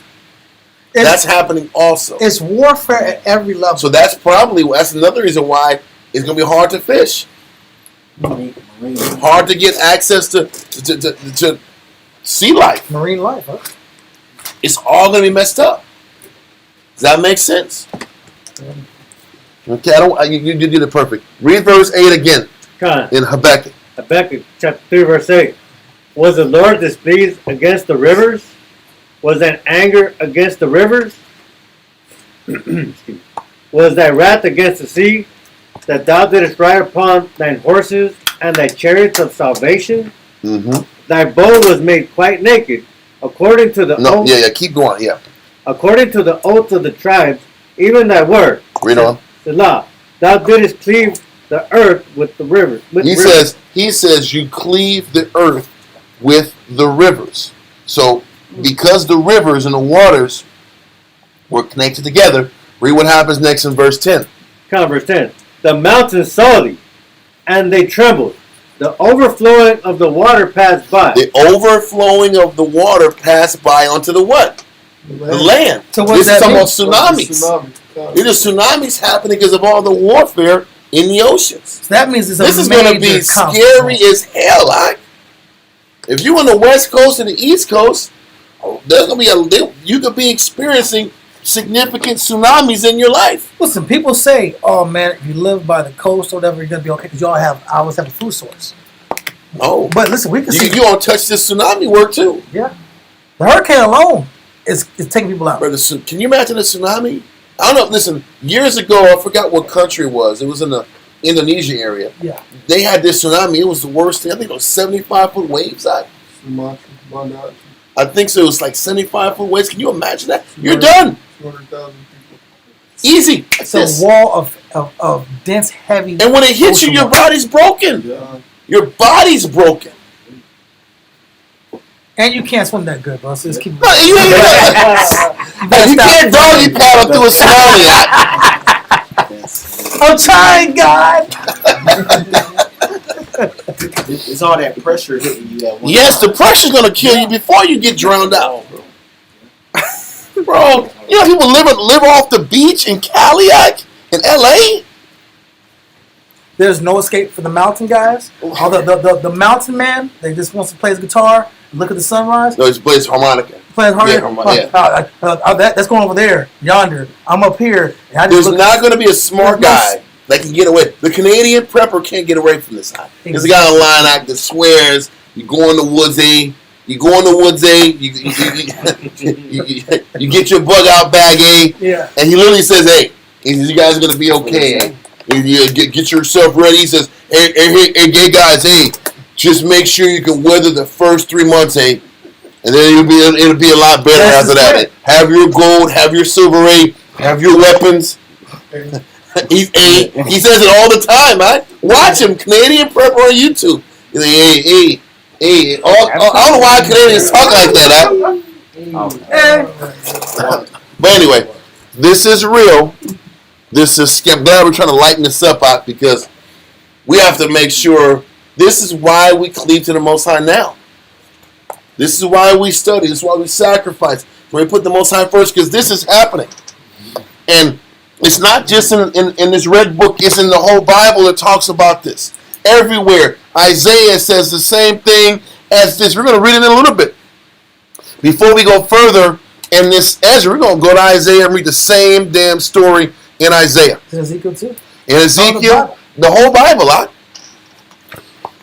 Kind of. But people are waiting. Listen, the Bible is the good news and the bad news. How about that? It's the good news and the bad news. How come nobody reads this in the regular church, right? Everything is going to be all good your news. ties is gone, right? Huh? It's bad news and good news. There is salvation there, and it's bad stories about people that don't get saved. How about that?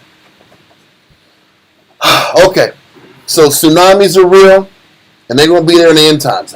So it says the overflowing of the water passed by. I'll make a point too. Mm-hmm. All that. Well, I just got to read this last part. The overflowing of the water passed by. Read on. The deep uttered his voice. The deep uttered their voice. What the hell voice is the deep? The water, right? Wow.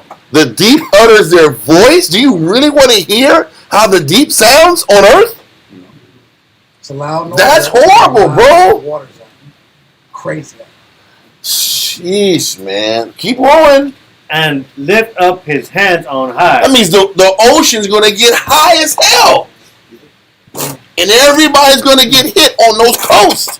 The New York building, them skyscrapers in New York is going to fall down. Yeah, that 2012 movie was real. I think it was with Dennis Quaid in it, right? Yeah. That was real, bro. That water was hitting New York out. The destruction's real. The destruction was real. That water hit New York, and those kids survived just because they got to like the tallest level of the library. Everybody else got caught on sea level. Done. Listen, and this idea, this whole idea people have of I want to live my life. It's over. I say all the time, if you didn't get it on and have a good time in the 90s, like you didn't get your dance on. Wonderland. If you didn't set trip to turn up, you've got a good time in the 90s. 2000. I mean, it was set in stone. Oh my God! If you couldn't get it in from 2000 to 2010. If you couldn't get in from 90 to 2000, if you couldn't get it in that time period, party over. You could do all that. Just let it go. It's over. There's nothing to look forward to, bro. You better love Jesus and you better love God, or else. You gotta love God if you don't want to. That's cool. It's more food for everybody else. That's on you. It's more food for everybody else. Do you want to party and have a good time? You want to meet people? People want to meet you. People want to meet you. That's what's gonna happen. Oh my God. That's reality. They want to have a good time too, but nothing the time you want to have. You have one arm, 1 foot, sit here. Hey, I think you're beautiful. Well, he thinks it's beautiful, and a lot of other people do too. To eat you, that's literal. All this playing with the truth, and it's not that serious. And I don't know. I'm not sure. Listen, you're not sure about your salvation. That's you. Just remember, you're going to have plenty of time to think about it when you're in that tsunami. You have plenty of time to think about it when you're out here and you can't go to sleep. You can't sleep because people ain't sleep because they hungry. Listen. Have you ever watched people like they don't have homes? Yeah. They're up at night, bro. They're up all night, bro. Am I right or wrong? Yeah. They can't go to sleep at night because somebody's out to get them at night. Yeah. Somebody wants what they got, what that person got. That's real. Am I right or wrong? That's true. People that live on the streets don't sleep until the sunny. They sleep when the sun's up out because at least other people are going to be looking around and there's a crime. You know, I get to sleep a little bit. I get disease. But in the nighttime, everybody's walking out. Everybody's walking and moving. They got that high alert energy out. It's going to be the same thing in the end. People will be scavenging for food. You're going to read later on. You can't be alone at that time. You're going to be a lone wolf. You're going to be a dead wolf, right? Exactly. I'm serious. We're going to read it. We will read it. And I hate to say it like this, but listen, everybody has something to offer. They're going to take something out. Food. Come on, man. I want food out. They're going to take all your food out. All your food. Your health, whatever you got, whatever your vitality you got, whatever little things you found, you put in a little backpack. I can use this. They're gonna get that. There's no. And the scariest thing is, imagine this life, and you don't have the Most High's protection. That is the scariest thing around, bro. Anyway, let's go back to 2nd Ezra 16 and 13 now. Worst thing ever, bro. Chapter 16 and 13. Okay, I'm going to start. 13. Read 12 again. Read 12 again so we can get a feel of it. Okay. The verse 12, 2nd Ezra 16 and 12. The earth quaketh, and the foundations thereof. The sea ariseth up with waves from the deep, and the waves of it are troubled, and the fishes thereof also. They are. When you're 75 feet in the air, the fish is troubled. The birds are flying, and the fish is like, what the? They're like, where are we going? Everything in the water is troubled. Hell yeah, it is. Wow. Let's keep going, huh? Yeah, like Sharknado, I got here, right? Flying sharks out here, right? That's the only time Sharknado is a real thing. Sharks will be out there in the air, flying and swimming. I know that's why I'm just trying to. Listen, we gotta lighten it up, Hot. There's a lot of doom and gloom faces here, Hot. Everybody's in sad town, Hot. Everybody's in sad town. We gotta lighten it up a little bit, Hot. Let's keep going, Hot. And the fishes thereof also before the Lord, and before the glory of His power. Mm-hmm. For strong is His right hand that bendeth the bow. His arrows that He shooteth are sharp, and shall not miss. These bombs aren't missing, bro. These arrows aren't missing. They're hitting the targets. Bad things will happen. Like I said, from chapter 16, verse 1 to 16, just gives you all the story about what leads up to the post-apocalyptic world. Okay, which is the real feature. Which is just listen. This is horrible. But after all the death and killing and tsunamis happen, there's another sadness that comes behind this. Read on. God, when they begin to be shot into the ends of the world. Mm-hmm. These arrows going to be shot all around the world because everybody got a vendetta against somebody else. Hypersonic. North Carolina. North Korea's getting banged on. South Korea's getting blown up. Japan's getting blown up. India and Pakistan. Taiwan's getting blown up. Pakistan, India, Iran, Israel, Syria, Egypt. All these places are getting wiped out. Russia. It's a done deal, bro. Europe. America. Central and South America. Read on. Verse 14.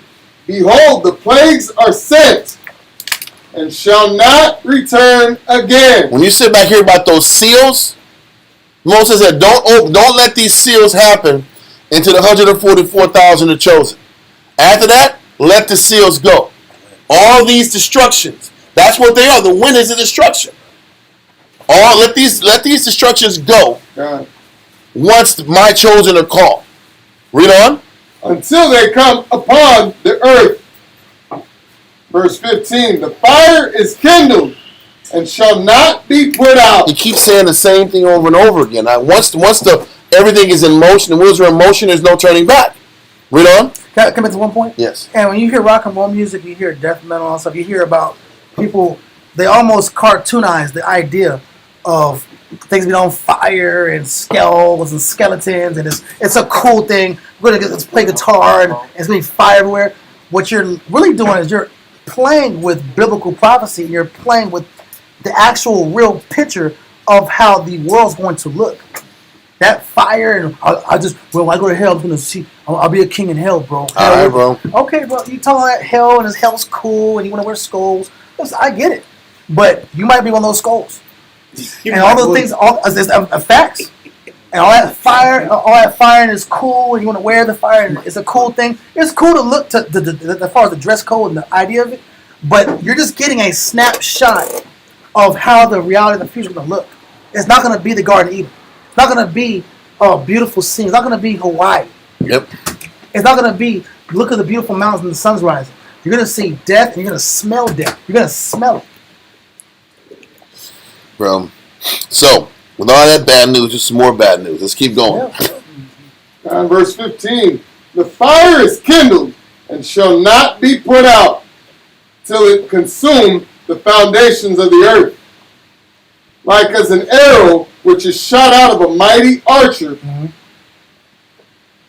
which is shot of a mighty archer, returneth not backward. He keeps using those same analogies of arrows and archers, arrows and bows, because he keeps saying it. Obviously, Ezra is seeing so many bombs being shot out in the air. He just keeps seeing arrows hitting their targets. Think about what he's seeing in the vision. He keeps seeing bombs hitting targets. Bombs hitting targets. He sees tsunami. He sees, man, all these targets aren't missing. They're hitting exactly the destination it's supposed to. Technology. But in a technological form. Exactly. Well, let's keep going. Even so, the plagues that shall be sent upon the earth shall not return again. Listen, the plagues that are sent upon the earth shall not return again. The earth is not going to be destroyed like this anymore. This is a one and done scenario. Just like the Most High said, I'm not going to flood the earth anymore. He said the next one's going to be done by fire. This is what all the arrows are going to turn into. This is the fire. It comes from the thermonuclear destruction. Because we all talk about the rainbow, and the rainbow is a symbol of God showing, listen, I will never flood the earth again. But he gonna burn it up, though. He's going to burn it, though. I said I wouldn't flood it. I didn't say I was going to burn it. This is the burning. Yeah, bro. The last day shall be the days of Noah. Let's keep going, man. Verse 17. Woe is me! Woe is me! Who will deliver me in those days? Who's going to deliver me in those days? Ezra's like, man, this is horrible. How am I going to get out of this crap in these days?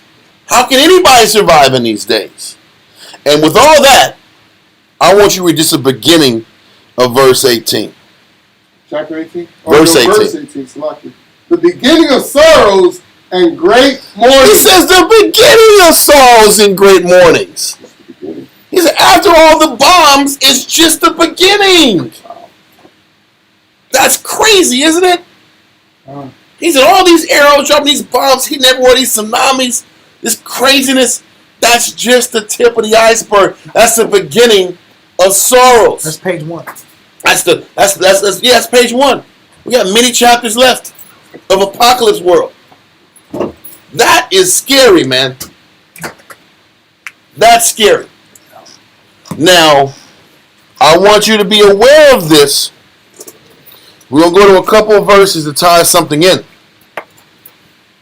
Let's go to Matthew chapter 13.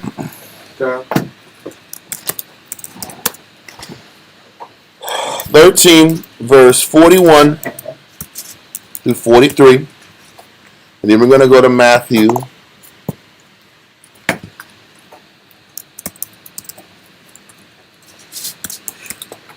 chapter 24, verse 30 through 31. Let me get there real quick. So Matthew 13 first. Come. Matthew chapter 13 and verse 41 reads. Ready? Yeah. The Son of Man shall send forth his angels. Christ is going to send his angels. Read on. And they shall gather out of the kingdom all things that offend. So first of all, the first thing the Lord's going to do, all of the people that were negative, all the people that offended, read on. And them which do iniquity. We did a class about the reapers, and the reapers were the angels, and as the bombs are dropping in the air and coming down, these arrows, Christ is going to come back.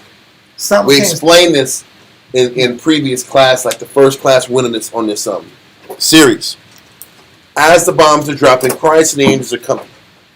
As Christ comes down, a certain pocket of his angels with him are going to be going to war with these armies and wiping out the armies. Other reapers or angels, some are going to be coming down to pick up the wicked. This is what verse 41 in chapter 13 is talking about. The wicked are going to be gathered. Read verse 41 again. Come. Matthew chapter 13 and verse 41 reads, The Son of Man shall send forth his angels, and they shall gather out of his kingdom all things that offend. All things that are offensive to the Most High, he's going to gather them.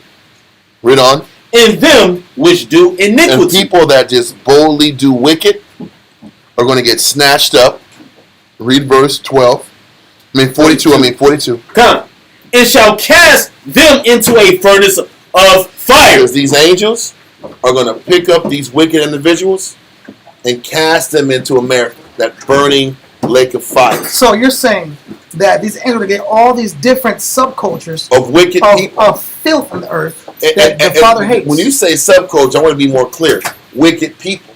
Yeah. Wicked Israelites, wicked nations, wicked people. The Most High is going to gather all these wicked people around. Lawless people. All these lawless and wicked people.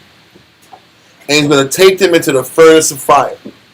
Through the classes, we understand that that furnace of fire is that lake of fire, which is going to be the place in the haven for all those bombs are going to get dropped in America.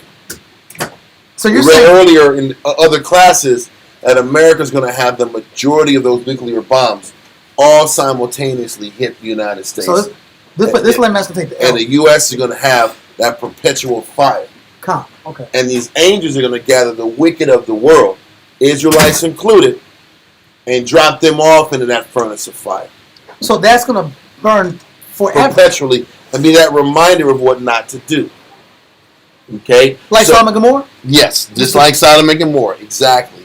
So when you read chapter 13 and 40 and 41 and 42, it's telling you about these particular people that are going to get thrown and destroyed and picked up from all around the world and dropped off to die because those individuals lived a wicked life. Now, once again, this class dealt with the different classifications of these angels and their responsibility. Okay? Yes. Yes, sis. Babylon is going to be the lake of fire. So now, with that being the case, now we're going to read part of the good news. Let's go to Matthew 24 and 30 and 31. This is good news. There is good news there. Matthew 24, verse 30 and 31. Come. Matthew chapter 24 and verse 30 reads, And then shall appear the sign of the Son of Man in heaven, and they shall all the tribes of the earth mourn, and they shall see the Son of Man coming in the clouds of heaven with power and great glory. So what it's saying is Christ is going to be coming out of heaven. All the people are going to be afraid and mourn when they see Christ come down. This is the real second coming. In the chariots or the clouds of heaven.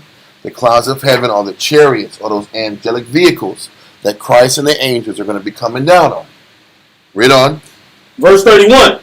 And he shall send his angels with a great sound of the trumpet. There's going to be a different set of angels that are called with the sound of the trumpet. One set of angels is going to pick up the wicked.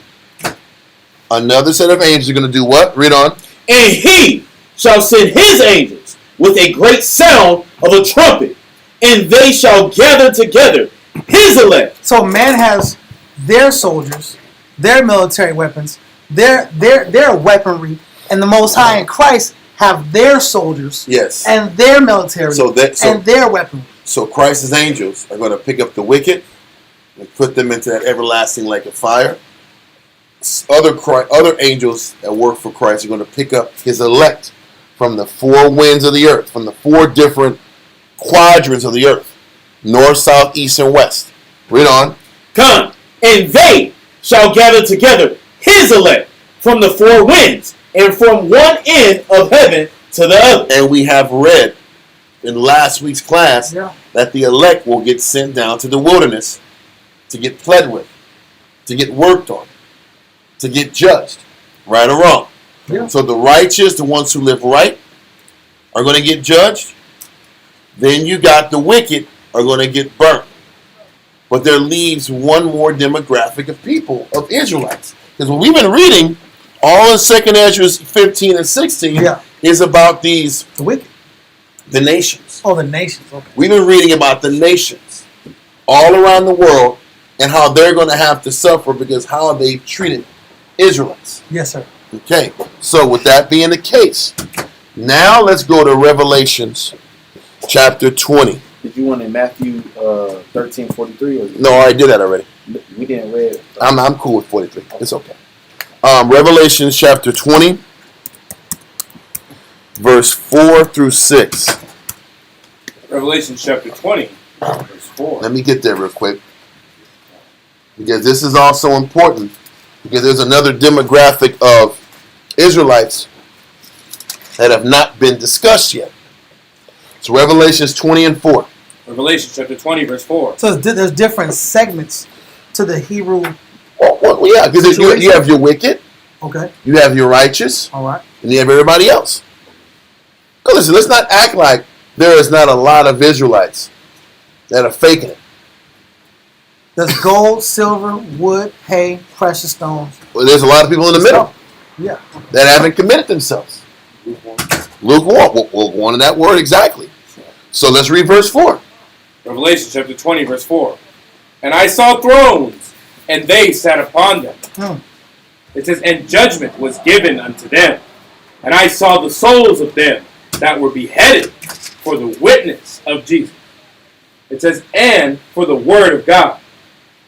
And which had not worshipped the beast, neither his image, neither had received his mark upon their foreheads or in their hands. For they lived and reigned with Christ 1,000 years. So what they're saying is, these are what the Israelites who were martyred, the Israelites who were committed, the elect that were committed to serving the Most High, the Israelites who were humble enough to follow the Most High. Mike, where are you going? There's nobody else to take a brother's house? No. Okay, that's fine. Go for it. He might as well go too. How's he going to get home? I don't know what to do. You might want to sit back here. I don't know who's going to be able to take you Get your home. ride. Unless you're going to take him. You going to take him? He goes the other side. Yeah. Then You might need to go. Because if you're the only ride, that's your ride. you might want to set that up. You better catch him on YouTube. So, where are we at? My fault. Read Revelations 20 and 4 again. Revelation chapter 20 and verse 4. It says, and I saw thrones, and they sat upon them, and judgment was given unto them.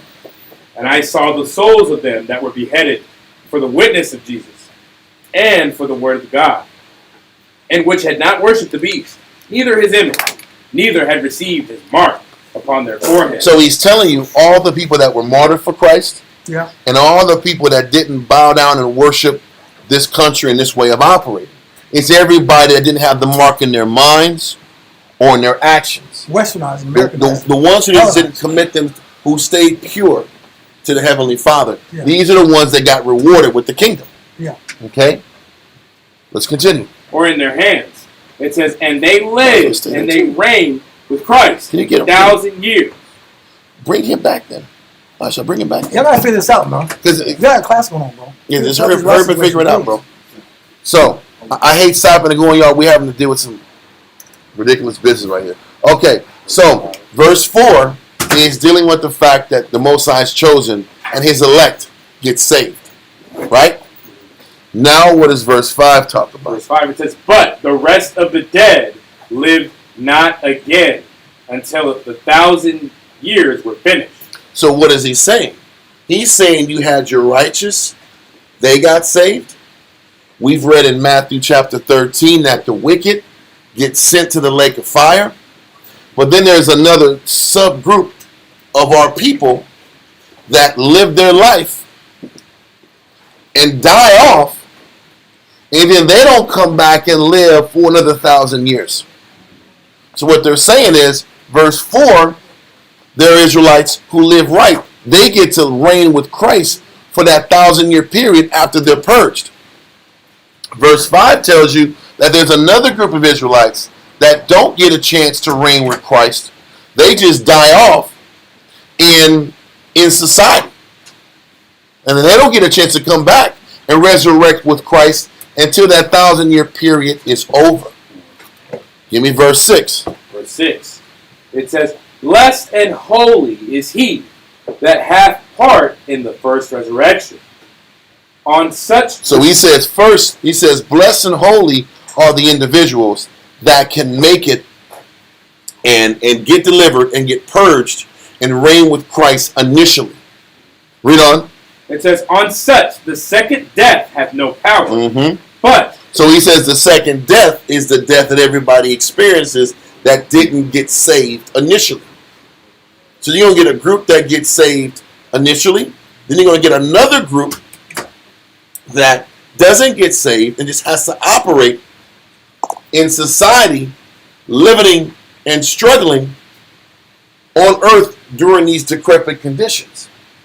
Then that third group is the wicked. Okay? So there's multiple situations or branches or pathways that are going to be going on during the last time. Con. Yeah, I'm just typing it in to answer the question. So, we got to make sure we understand. So, as we're reading in 2nd Ezra 16, it's not just the nations that are being talked about. Our people who haven't committed to serving the Lord are going to be in this experience as well.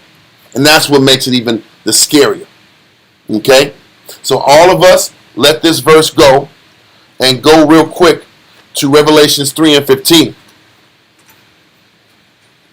Revelations 3 and 15.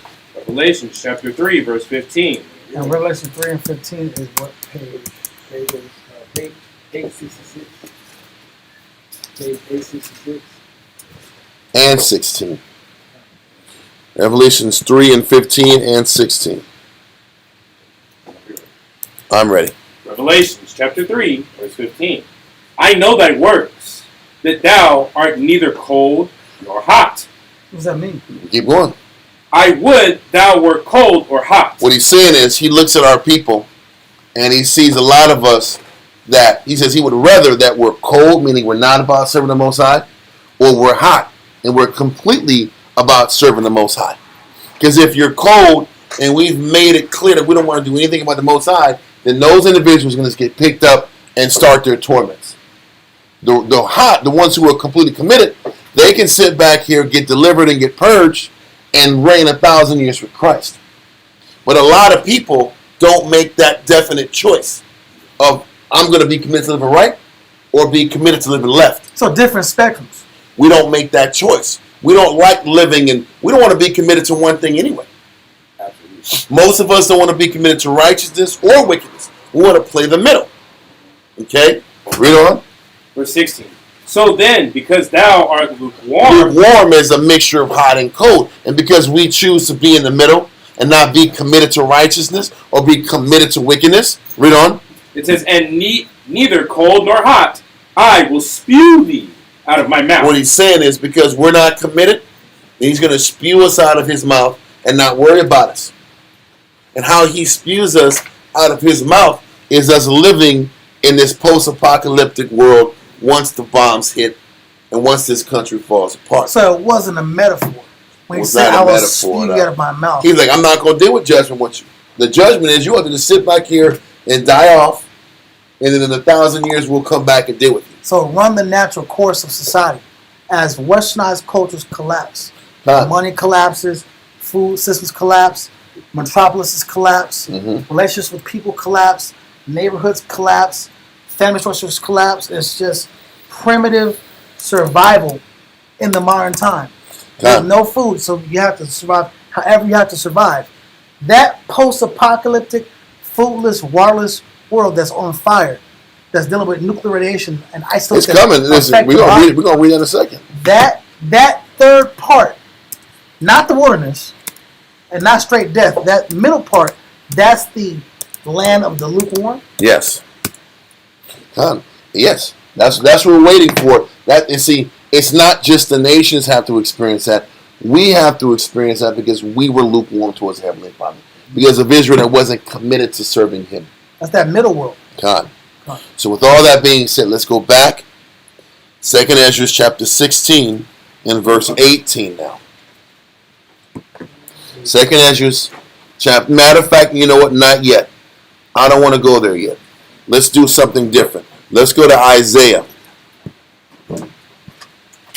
Let's go to Isaiah. We'll go on to 2nd Ezra 16 in a little bit. Let's go to Isaiah. Let's go in the Bible and show this same story in the Bible. I think it's time that we do that first before we proceed. Isaiah chapter 13, verse 9 through 16, and 18 through 20. Isaiah chapter 13, verse 9. Yeah, yes. It's the same thing. I know. We'll do it. Let's do Isaiah and you get Ezekiel. That might be enough for today. This is a lot, bro. We haven't even gotten to the second part of the second Ezra, but We'll get to that next time. I know, bro. It's a lot. It's a lot to digest. So, we're at Isaiah 13, sir. Let's read that. Isaiah chapter 13, verse 9. Behold, the day of the Lord cometh, cruel, both with wrath and fierce anger, Yes. to lay the land desolate. And we've been reading about this all in 2nd Ezra 15 and 16. That the day of the Lord, the day when Christ comes back, is going to be desolate. It's going to be a place of destruction. It'll be cruel and wrathful. Read on. It says, and he shall destroy the sinners thereof out of it. Exactly. We talked about how he's going to do it. The lawless is going to get picked up and burnt. And this country, which stands for the most lawlessness in the world, is going to be who Christ targets. Yeah. But read on. It's the center point and it's the spearhead of wickedness. Mm-hmm. Read on. Verse 10. For the stars of heaven and the constellations thereof shall not give their light. Why won't the stars and constellations get their light at the end? Read on.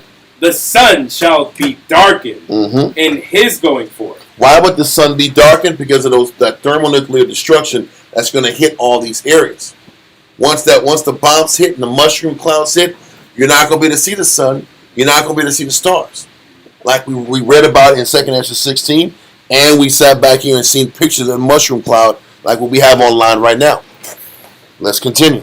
And the moon shall not cause her light to shine. Mm-hmm. And I will punish the world for their evil, and the wicked for their iniquity. Like we read in 2nd Ezra 15, in 46 to 47, 46 to 58. Read on. And I will cause the arrogancy of the proud to cease, and will lay low the haughtiness of the terrible. No, listen, the haughtiness of the terrible, like we talked about it earlier, the pride of these countries to sit back here and perpetually destroy the weak, perpetually destroy the poor and impoverished people, to constantly exploit the poor. Because of all these governmental policies that were created to sit back and take advantage of the poor, the Most High has got to sit back here and pay them back for that. Read on. Verse 12. I will make a man precious than fine gold. Read it again. I will make a man more precious than fine gold. He's telling you, even after these bombs drop, he said there's not going to be many men on earth. The population of men are going to be scarce. They're going to all die off in war. Many are going to die off in nuclear fallout, pestilence, and sickness, and famine. There's not going to be a lot of humans on earth, and there's going to be fewer men than ever on earth. This is how the Most High gets back at all the wicked inventions of our people. So as we're reading in these stories, all the Israelites who weren't committed have to live in this life, and all the rest of the nations have to experience this life. After the bombs. Read on. Even a man than the gold wedge of Ophir. Therefore I will shake the heavens, and the earth shall remove out of her place in the wrath of the Lord of hosts. I will shake the heavens. The heavens is the people that have power, rulership, and authority on earth. He's going to shake all the authorities, and all the powers, and all of the systems. And literally shaking from thermonuclear destruction too. The whole earth is going to shake. When we read in Revelation 6 that the earth, or that Babylon is going to be split in 3 pieces. Yeah. The earth is literally going to shake from all the bombs that come down. Yeah. Okay. Read on. And in the day of his fierce anger, and it shall be as the chased roe, and as the sheep that no man taketh up. They shall every man turn to his own people. It shall be as a chaste roe. What does that mean? People are going to be exploited. You sit back here and have a chaste roe. There's going to be victims and prey. Predator and prey type of situation. It's going to be dog eat dog out there. You see a chaste roe out there, that roe is lunch. That roe is dinner. That's how the world is going to turn after these bombs drop. Dog eat dog, hunter be hunted. For those of us who didn't make the Most High in Christ their priority in their life. For those of us who didn't sit back here and put the Most High first, this is the life you're going to have. Read on. And it shall be as the chased roe, and as the sheep that no man taketh up. It says, they shall not protect. And nobody's going to protect and shield that sheep. Can you imagine a sheep that is walking around in the woods? He's a target for foxes and all type of predators. And this is what's going to happen to mankind. A mankind that doesn't have a lot of men to protect the women. What's going to happen to the women that have no protection? So they always have. Kinda. People say, "Oh man, we don't need no man." Oh, all right, cool. You're gonna get your world. You're gonna have your world. Yes, where there's no need for a man.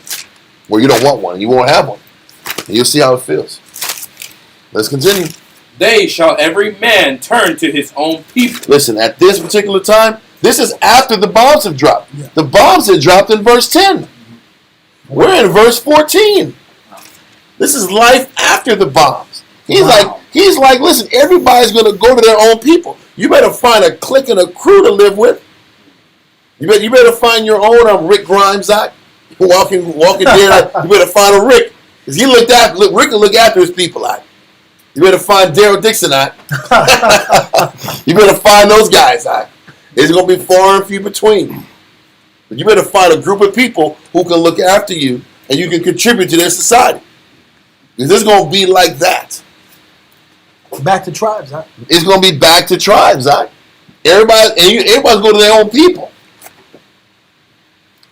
All that, listen, it ain't going to be this everybody's coming together and black and white holding hands. It ain't that, bro. That melting pot stuff is dead. You go into your people, because only your people going to look after each other. You go back to jail, huh? That's what it is in jail, ain't it? Yep. Everybody hanging out with each other. No, bro. Tribes on tribe. Yep. You better go back to your people. That's how bad it's going to get after the bombs come. Read on. It says, and flee every one into his own land. Everybody's going to go to their own land, their own cities, for their own protection. Their own culture. For their own culture and their own protection. So they can survive. All around the world. Read on. Everyone that is found shall be thrust through. Everybody that's found alone. Exposed with not having any protection. They're going to get destroyed. They're going to get killed. If you don't have protection at this time, that's your you know what. And this is literally in Isaiah. This isn't the second Ezra. This is Isaiah. He's telling you what's going to happen after the thermonuclear destruction in the world. Okay? So read verse 15 again. Isaiah chapter 13, verse 15. Everyone that is found shall be thrust through, and every one that is joined unto them. When you see joined, it said joined in the edge, shore, or the bank will be killed. Meaning out there in the outskirts, near the water and the ocean. Is everybody is on the outskirts you're gonna get caught. Because if you're living by the shore or the banks, why are you there? Fish. You're there for a water source. That's true. Everybody that's sitting back here trying to live near a water source is going to get taken out. That's where everybody want to be. Yeah. You can't be. You got to sit back here and hide. This is a place of hiding and fear and protection. Like I said, all because we want to be lukewarm in our works towards the Heavenly Father. That's not worth it out. Because the Most High is like, the ones who are wicked, you're going to burn. The ones who are righteous, you're going to get picked up. The ones in the middle, you're just going to live in this life. Live in survivor world. You've been surviving. And then once you pass on, you'll see Christ in 1,000 years. Read on. It says, and everyone that is joined unto them shall fall by the sword. Their children also shall be dashed into pieces before their eyes. This is what's happening, and this is what the world's going to turn into. Who wants to sit back and see that happen to their children? Just because you didn't want to sit back and serve the Most High and make Him your priority. Read on. Their houses shall be spoiled. That means whatever you have on you, because your house is going to be where you go. We're not going to be living in houses. All those metropolitan cities are going to get wiped out. So your houses, your tents, however you travel, however you survive, you're going to sit back here, and they're going to be what? Spoiled, robbed. All it's going to be is about taking resources. What do you have that I can barter with somebody else? That's how you survive. You got silver, I'm going to take it. You have some type of money, I'm going to take it. You have some type of food, I'm going to take it. It's looting. That's what spoiling is. Read on. It says, and their wives ravish. And we know what that means. This is all because husbands and wives don't want to commit to the Most High. This is waiting for all of us. We don't take this serious. Read on. 18. No, give me 19. I wanted 9. No, I did say 18. Yes, 18 through 20. Isaiah chapter 13, verse 18. Their bows also shall dash the young men into pieces. Their bows are somewhat their weapons. Because now we're going to get primitive. Because once these bombs hit, all that technology is going to be out the door. We mentioned earlier, how long are guns going to be really viable? How long are we going to have weapons and bullets? Weapons and bullets are going to be gone within months. Then it's just hand-to-hand combat and swords and bows and arrows. Sticks and stuff like that. Yeah, that's what I'm bats. That's what's going to be left. And he said that's how people are going to get offed. Their bows also shall dash the young men to pieces. Once again, we're not glorifying violence. We're not glorifying these times. But this is in the Bible, no different than the reading about Christ coming to save the people that love Him. We teach this to get people to take serving the Lord serious. Because when you don't serve the Lord, this is what people have to look forward to. So this is about more of a cautionary tale about what's waiting for our people that don't take loving the Lord serious. There's an end game for every choice. God, yes. And it's better that we commit our life to the Most High and find value in pleasing the Heavenly Father than having to resort to living like in this survivor world. Let's keep going. It says, their bows shall dash the young men into pieces, and they shall have no pity on the fruit of the womb. They're not going to have any pity on the children. That it will be the worst world and worst life for a child in the world, bro. To raising children in that hellhole. Read on. Their eye shall not spare children. That's what he's saying. Young men are going to be targets. Children are going to be targets. It's every person for themselves. Famine, hunger, pestilence, sickness. Read on. Verse 19. And Babylon, the glory of kingdoms, the beauty of the Chaldees' excellency, shall be as when God overthrew Sodom and Gomorrah. When the Most High destroyed Sodom and Gomorrah, there was always a remembrance of That was Sodom and Gomorrah, that wicked country. This is what happens when wicked people operate wickedly and go unchecked.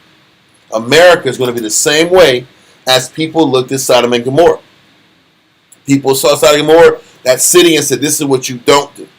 This is what the Most High does to a wicked country that has no love towards Heavenly Father. They say America, Babylon, the Great, is going to be the same way when people look past it and see this country on fire. This is what you don't do. This is why you need to put the Most High first and not live a covetous life like America pushed. He's saying, in the midst of this hellish life, you're going to still be able to see America burning it in flames as a reminder of how not to live. Okay? Read on in verse 20. Verse 20. It shall never be inhabited. America will never be re-inhabited again after the bombs drop and it becomes a perpetual fire for the world to see. And the land of Sodom that lake of fire has not been re-inhabited. It hasn't. It's dead. There's nothing can live in that area. You can go do your research. Look up the land of Sodom and Gomorrah. To this day, it cannot be inhabited. You can't grow anything there. You can't live there. Nothing. Yep. Even the ground. It sparks. The ground is incendiary to this day. To this day, and it's the actual caliber of sulfur that the rocks are is pure sulfur. It's not even normal. They can literally sit back. You can take out some of the rock and light it up, and it turns to fire. That's literally how Sodom and Gomorrah, the area, is now. Fire and brimstone. Yes. That's real. And what the Lord is doing is it's going to be like that in America, but it's going to be a perpetual fire. Okay, so let's continue. Verse 20. It says, it shall never be inhabited, neither shall it be dwelt in from generation to generation. Neither shall the Arabian pitch tent there, neither shall the shepherd. What does that mean? It means Arabians, a foreign nation, pitching tent means doing business. Yes. You're going to see other countries. Remember, we're famous for other nations coming in and doing business here. Also, let's just use Arabia. Arabia, in the business that the United States did with Arabia in the 50s, is what set up America to be the powerhouse they were. Setting up a petrodollar, setting up a country where the entire world operates off the buying and selling of oil. Yeah, you're right. That sat back here and set apart the United States apart from everybody else. Yeah. And he says, America, the Arabians and the rest of the world are no longer going to be the same. Go to the United States, set up camp, and do business like this. And do international trade. There will be no international trade. That's all done. The whole world is going to be in a spot where everybody lived off of how America operated. Now everybody's on their own with no technology. It's going to be dog eat dog. Everything's going to go back to Stone Age. And that's why in Asia and China, really, they collect they collect old Americana because they already know it's turning into a museum. The whole idea of America is deforming and breaking down, and it's de-evolving into a complete mess. That's the future. It's not getting any better. 80s was a good time. 70s was a great time. 60s was alright. 90s was pretty cool to me.